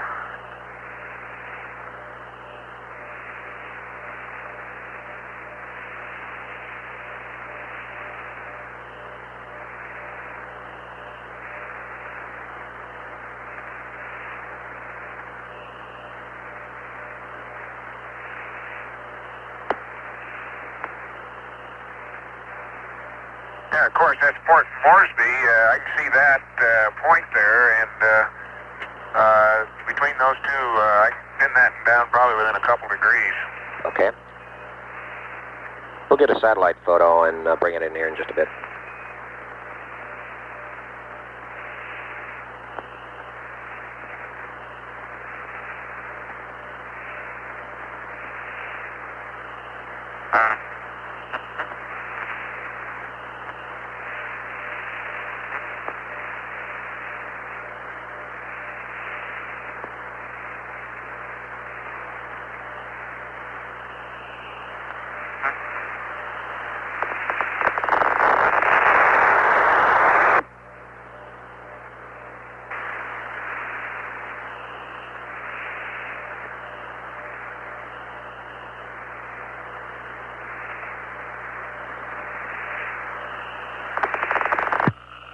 The conversation over the past few minutes has been between Flight Director Gene Kranz and Jack Schmidt. Apollo 17 at this time, almost directly above the northeast coast of Australia, some 94,000 nautical miles from Earth.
Houston, canister number 4 is in Bravo now.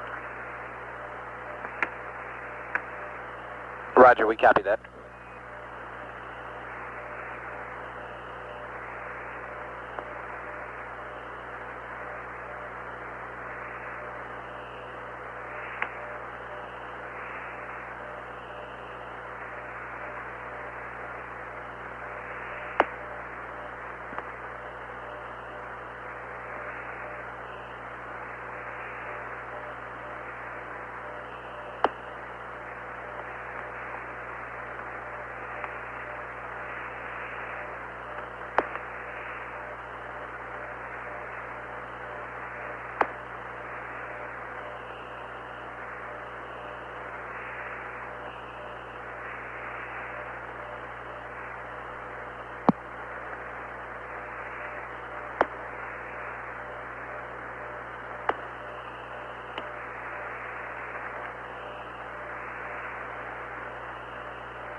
Go ahead, 17.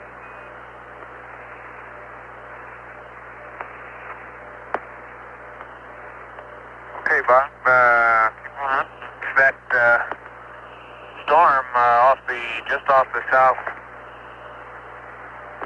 coast of New Zealand is still intensifying and has both high and low level clouds, as you can see by shadow lines.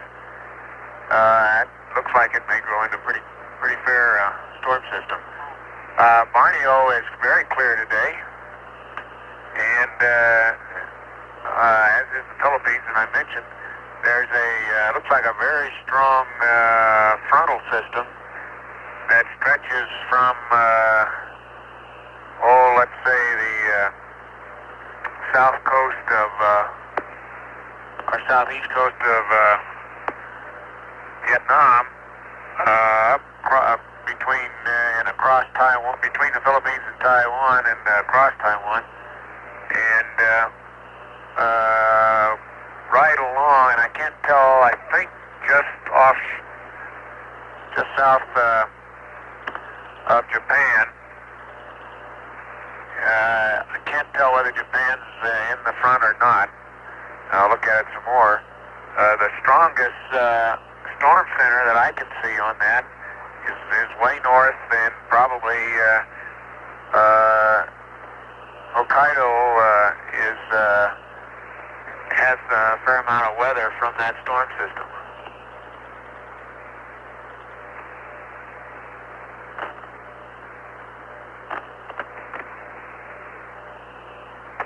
There seems to be a tropical depression just north of Borneo. A very strong circulation system north of Borneo, and I guess just south of Vietnam. Roger. Probably southeast. I hadn't noticed it before, but it's extremely concentrated northern hemisphere cyclone pattern. I don't know whether that's on your prog or not. That's not what's left of Sally, is it? Stand by. Let me look at the prog over here, Jack. Okay, it doesn't show it on the old one. The new one's coming in here shortly, Jack. Okay, if that is a developing depression, it's approaching Luzon, not very far away, 2 or 3 degrees of longitude now, although Luzon is clear. Roger.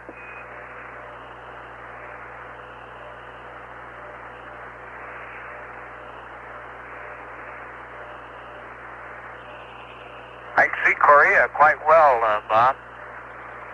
It's clear today. Yeah, we've got the front, the leading edge of the front on our prog was past Korea and on Japan, and you've got it moving quite a bit further east there. Well, I'm not absolutely sure. Master alarm on the accumulator. Roger, we copy. I can't make out Japan specifically yet, but it's clearly past Korea, and by inspection, it looks like it would be also past Japan by now, the trailing edge of the front. However, the circulation center on farther northeast may be affecting Hokkaido, as I said.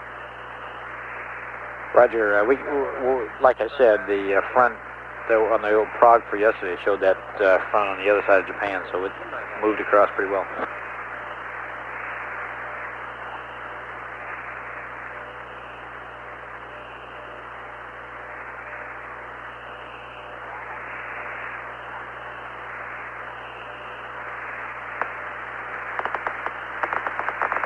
As I recall, they had a tropical storm called Sally that went into a few days ago, and so I suspect this new one that I think I see between Borneo and Vietnam may be something else. A new depression, or I may be be fooled by it.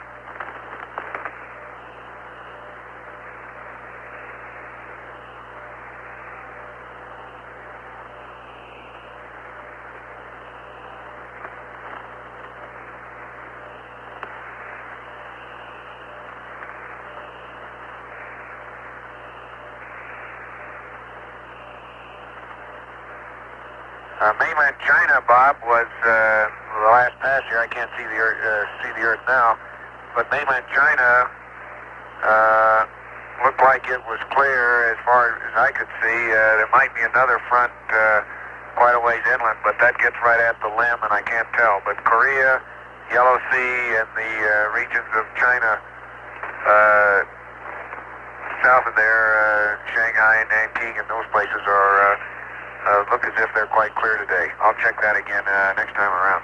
Roger.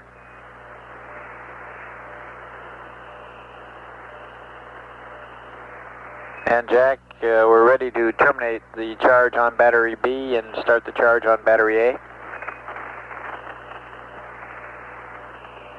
Okay, that's in work.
Houston, for your information, system test 7A is about 0.6.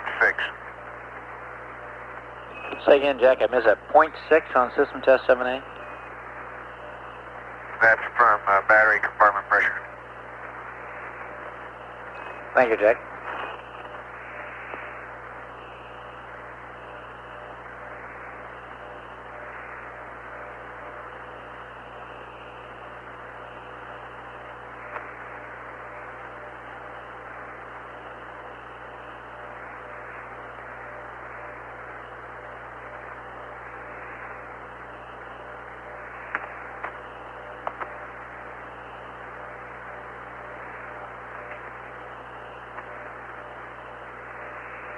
Okay, Bob, battery A is being charged now.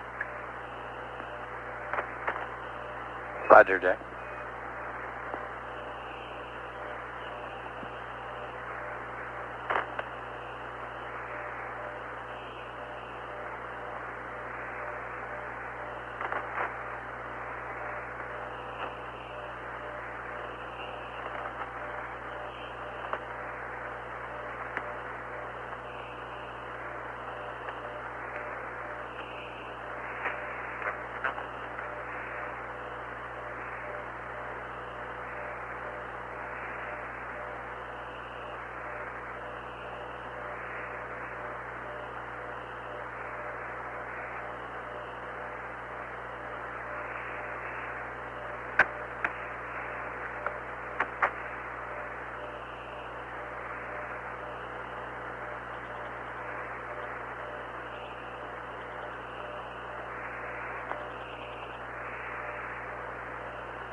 Bob, you got any of the lemmies in there today?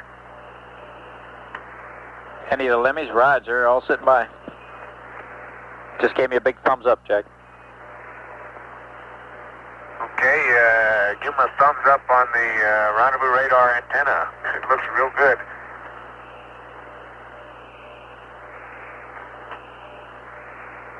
Roger. I'm nose to nose with it practically here at about 2 feet, and it's extremely clean, and see absolutely no sign of anything abnormal with it. Roger.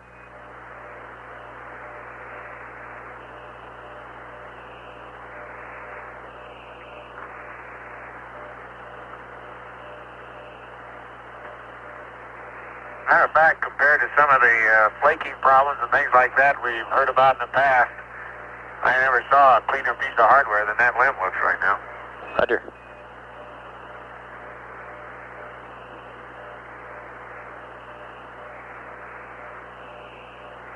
Appropriately, finally, we're starting to use it during the Christmas season. It sure looks like a Christmas package with all the orange tape on it.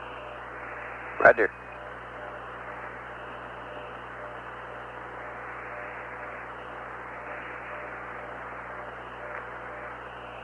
Ron, we got your noun 05.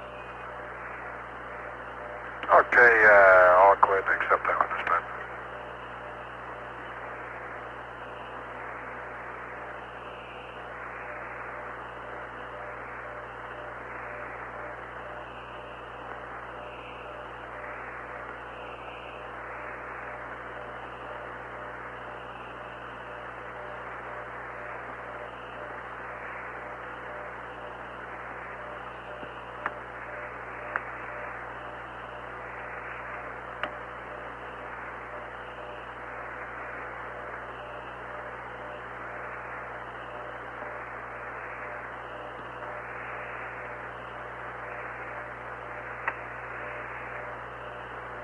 We got the 93s, Ron, and you can torque.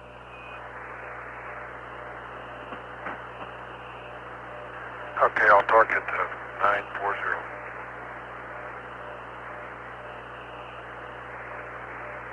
Okay, we got it.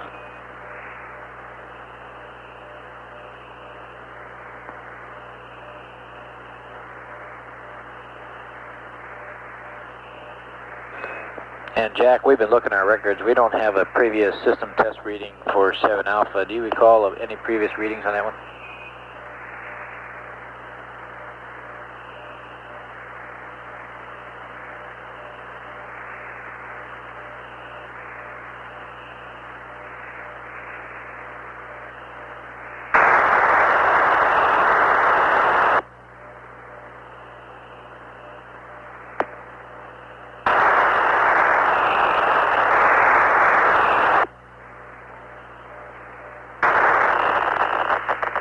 Okay, that looks like another accumulator cycle.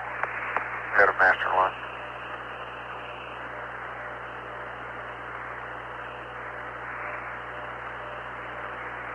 We dropped data just in, Jack, so we can't concur or confirm it. Yeah, it's exactly the right time. Right, all right.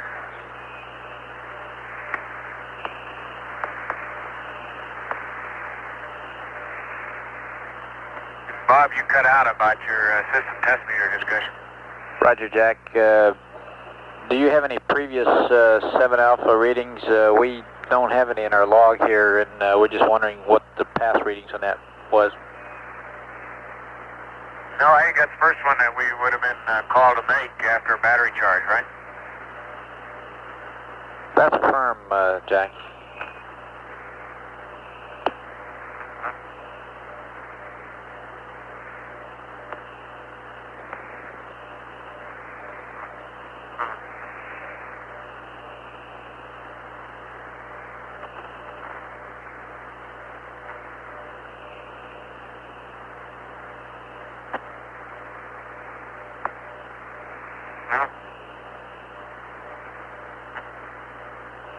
Go ahead, Jack. I you're coming in very weak. Well, I didn't intend to be transmitting. We were just discussing the battery vent and things. We may have missed something in the dump checklist. We'll check it out. No, sir, we don't think so. We just thought maybe you might have read it earlier. Oh, yeah, you want the battery vent. It should be closed now, right? Stand by, Jack. Okay, Ron says it ought to be open. That's So, affirmed. let me check It should be checklist. open. There's no question about that. It should be open. Okay, it's open. No problem, Jack. It should be open, but the value appears a bit low to us, and we'd like to read it again before you go to sleep. We may want to close it.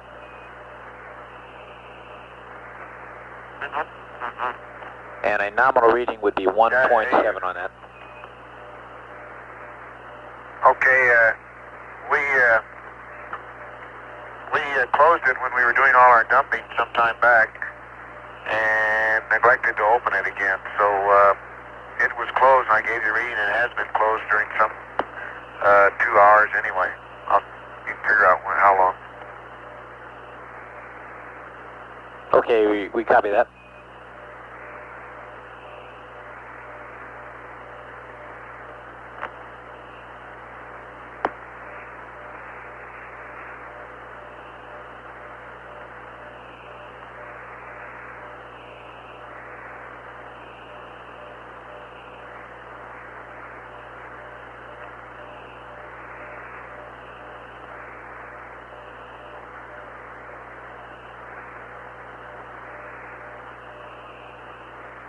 Jack, would you mind opening the vent and watching the system meter concurrently with it?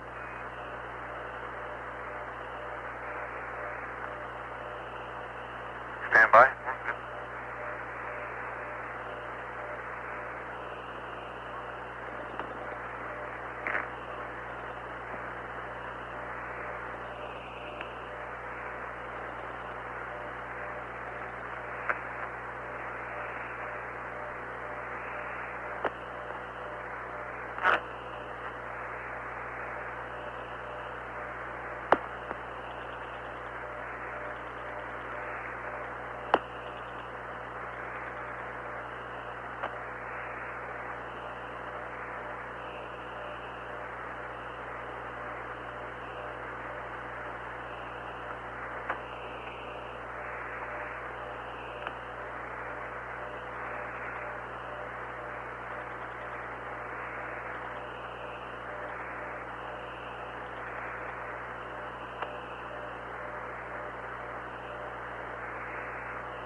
Well, it's closed now, and it's still reading 0.6.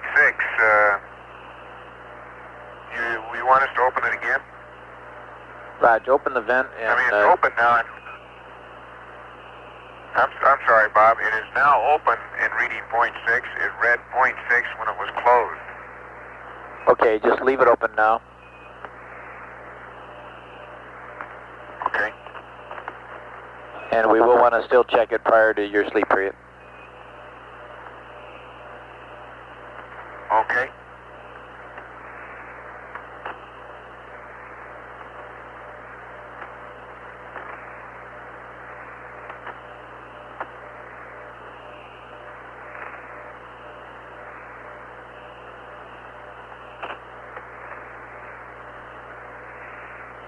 Okay, Bob, a little update on the coast of Asia. It looks like some residual cloudiness would be affecting the Busan region of Korea. And also, that's residual after the frontal passage. And it looks like maybe Shanghai, after all, may have some storms associated with it, but it's really hard to pick out exactly the exact coastline of Asia. But there are some clouds in the Yellow Sea behind the front. Look like they might be possibly some high cirrus as well. Jack, do you still see that storm that you said was sitting between Guam and...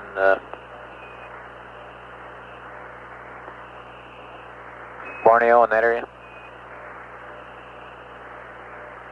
Okay, I see there is this cloud concentration between New Guinea and Guam. The more I look at it, the less well-developed it appears to me compared to some of the other circulation patterns. It could be just the residual depression from Teresa that's moved out into that area. It is an isolated, relatively isolated cloud pattern, fairly small but apparently fairly dense. But it does not have a strong cyclonic pattern to it.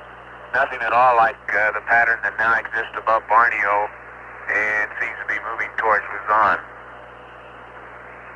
Roger, we copy.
See?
Houston, we're moving into pieces of the pre-sleep checklist.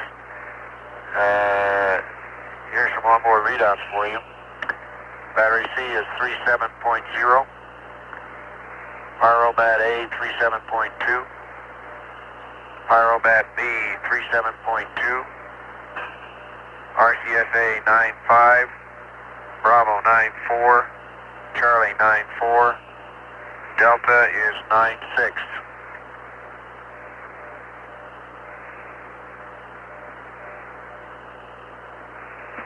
Roger, we copy that.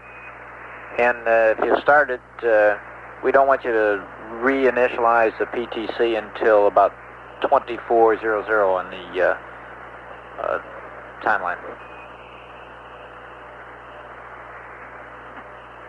Okay. We're just getting a little ahead. We took us longer last night on the pre-sleep than we expected. We're trying to work it out again. Yeah, we don't want to. We want to terminate the waste stowage vent at that time because we think that that vent is what's contributing to our PTC coning. Okay, we're not really ready to go to sleep yet, but we're just moving ahead. Roger.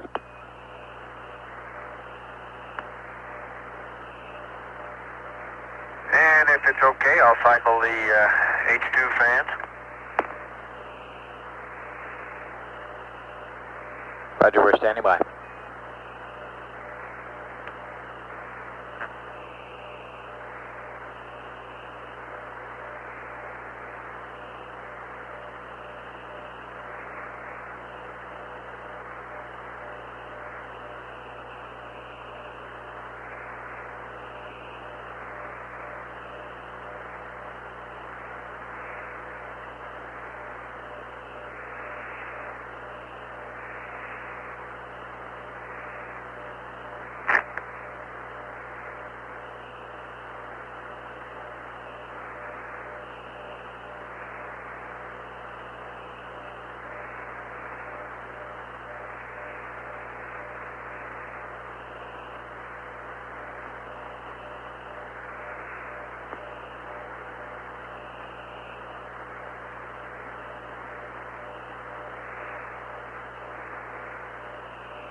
Okay, the fans are off. Roger.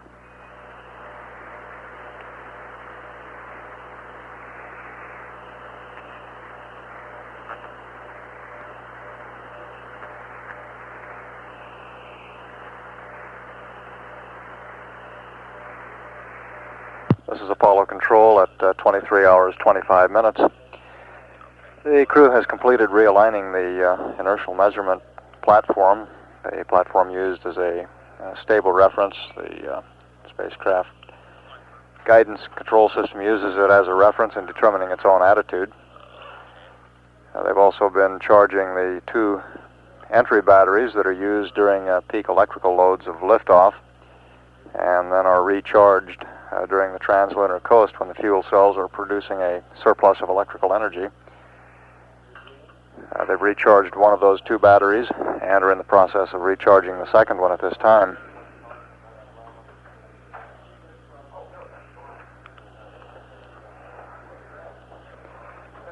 And you heard the crew describe going into their pre-sleep checklist, getting things aboard the spacecraft configured for the sleep period, which is scheduled to begin at 25 hours ground elapsed time, or a little more than 1.5 hours from now.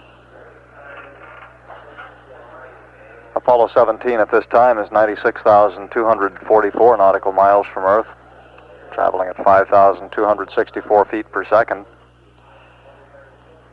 And all spacecraft systems continue to function almost perfectly as planned. A little while ago, the lunar module control officer, confirmed from telemetry what Gene Cernan was reporting visually out the window, and that is that the lunar module appears to be in very good shape. Of course, we have a limited number of telemetry readings on the LEM at this point, but one of them that we do have gives us an indication of the integrity or tightness of the LEM cabin, and we see that from the amount of pressure decay. It appears to be a very tight vehicle.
Hey Jack, we got a request in here from our Araya friends. Go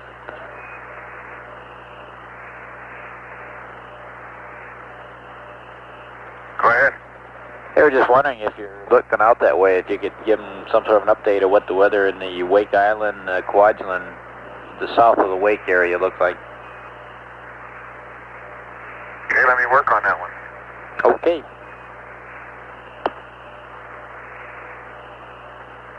You're going to earn your American Meteorological Society badge here pretty quick.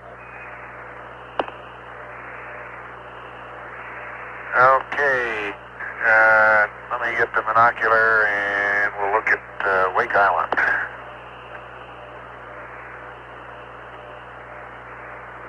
I miss having all those nice latitude and longitude lines on the globe.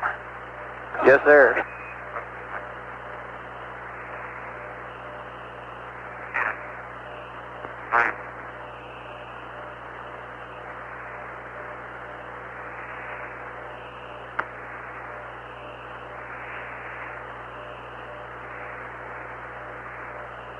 The Araya friends that Capcom Robert Overmeyer was referring to are the crews of the Apollo range instrumented aircraft used in supplementing the manned spaceflight network coverage. They'll be leaving from Patrick Air Force Base prior to the end of the mission and flying into the Wake Island area to be on station during Apollo 17's re-entry and splashdown.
Bob, I'll probably have to work on this a little more. But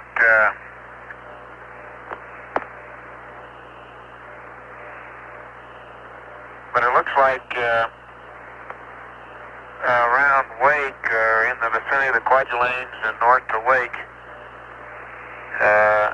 about all you have is a lot of cloudiness, although and in a generally or a wide part of that Pacific, and I'm talking about 15 or 20 degrees of longitude and latitude, there's a roughly a clockwise circulation pattern, but the clouds do not look very dense or concentrated in any one area. And it leading off to the south east from that general cloud mass, their cyclonic or anticyclonic cloud mass is one of the old fronts, or at least one of the old linear cloud patterns that extends down into the South Pacific.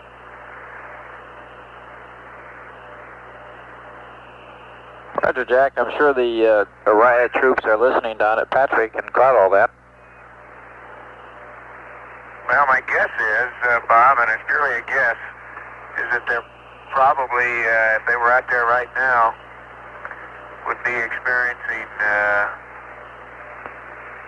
intermediate layer clouds with scattered showers and not too strongly developed circulation system, so I can't predict the wind, but I wouldn't expect them to be anything what might be down associated with the remnants of the tropical depression Teresa. Now that Teresa, what's left of it, if I'm correct in picking it out there, probably is moving in that direction, although it looks weak enough that right now I don't think it'll be any big problem, and it may in fact go south of there. Roger, the prog I got in my hand for 3-hour-old weather has Teresa located just about in the Manila area. Did you concur with that, or do you think it passed the Philippines? Well, I don't. Manila's clear. The only thing approaching near Manila is this other storm center that now is north of Borneo, and to the east of Manila, it's clear all the way over to this little cloud mass that I was guessing might be Teresa. Roger. Well, I say this was 3 hours old, That's so... about, I gave Gene Kranz some coordinates on it. You can look it up. Those were pretty good coordinates for that cloud mass. Now, whether that's really Teresa or not, I don't know.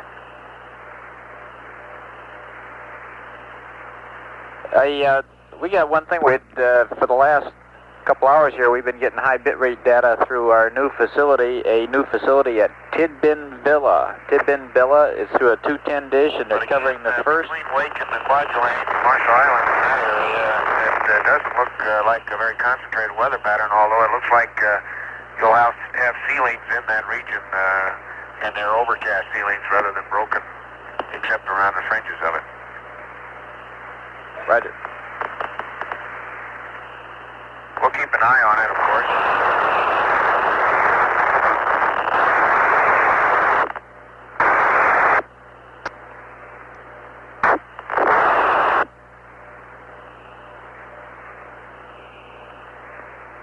Jack, how do you read us now? You're loud and clear? Okay, 17, for the last 2 hours, we've been getting high bitrate data from a new facility, the facility at Tidbin Villa, and they're working their first Apollo flight ever. You might give them a cheery hello. Okay. Tidbin Villa, is that correct? That's affirmative. Very close to the honeysuckle site. That? Very close to honeysuckle. Well, how you doing, mates?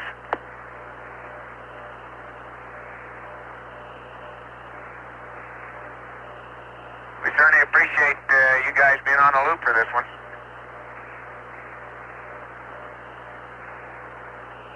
All right. Bye.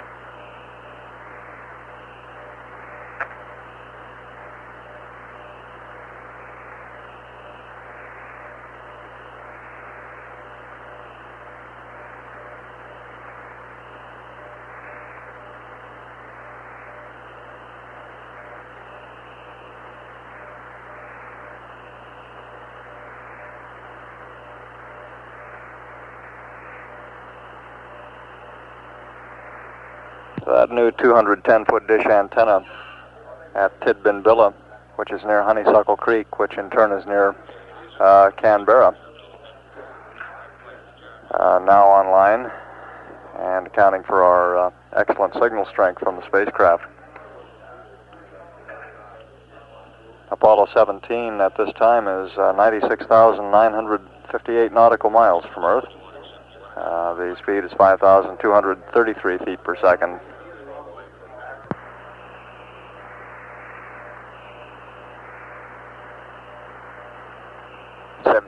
Houston, we'd like accept and we'll update your gyro drift, the pitch, roll, and yaw drift. Okay, you got accept and 2. Roger.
17 Houston, the computer is yours, and you can go back to attitude and reinitialize PTC whenever you want to.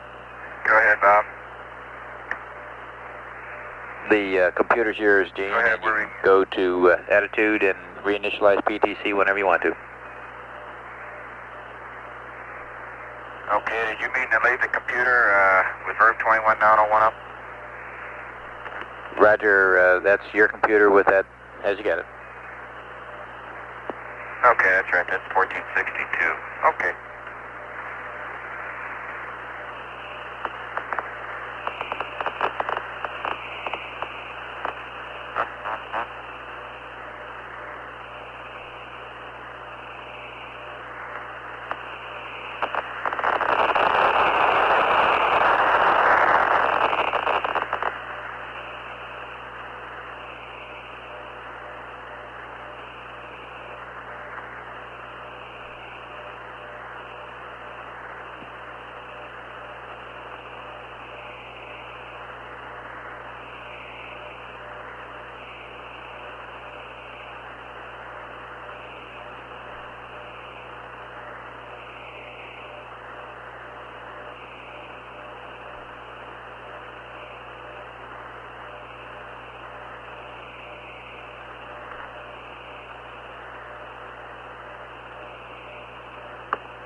'17 Houston.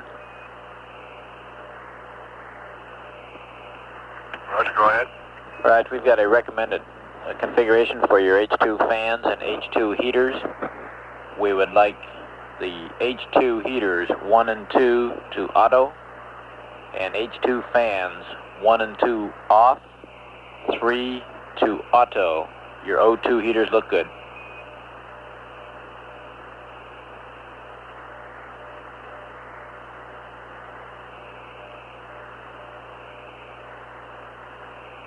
Okay, let me verify I've got these right. H2 heaters, 1, 2 auto. O2 heaters, 1 off, 2 off, 3 auto. H2 fans.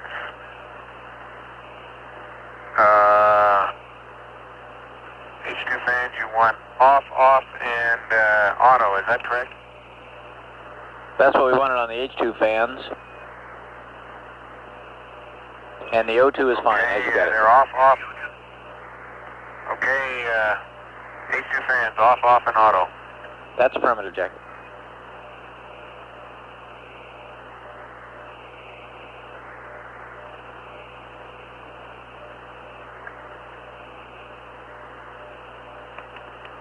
Okay, Bob, I just cleaned the seat circuit return valve screen here.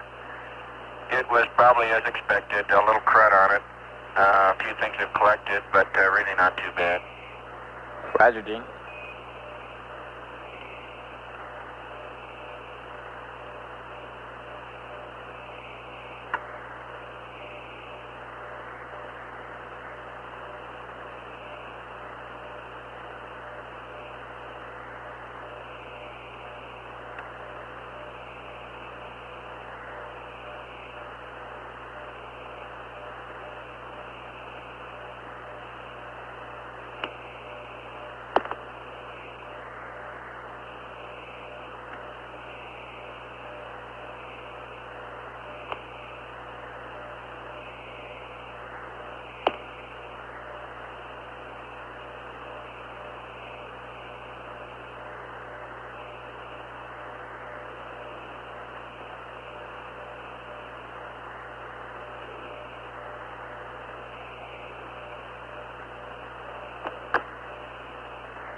Bob, a little more about Wake and the Marshalls and Quadulane.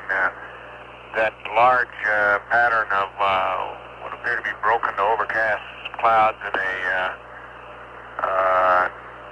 clockwise circulation pattern crosses the equator region now that I'm trying to project that through. Roger, Jack.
17 Houston.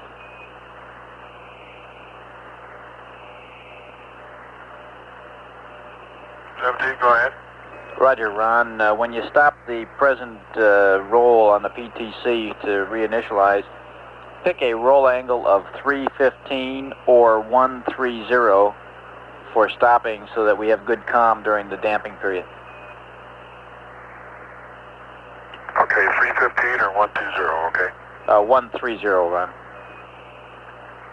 Okay.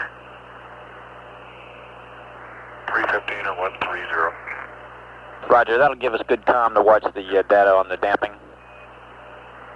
Okay.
This is Apollo Control now 24 hours after liftoff. And Apollo 17, 97,917 nautical miles from Earth. The crew at the present time is stopping the passive thermal control mode. They'll be re-establishing it. It had begun to diverge a little bit, began to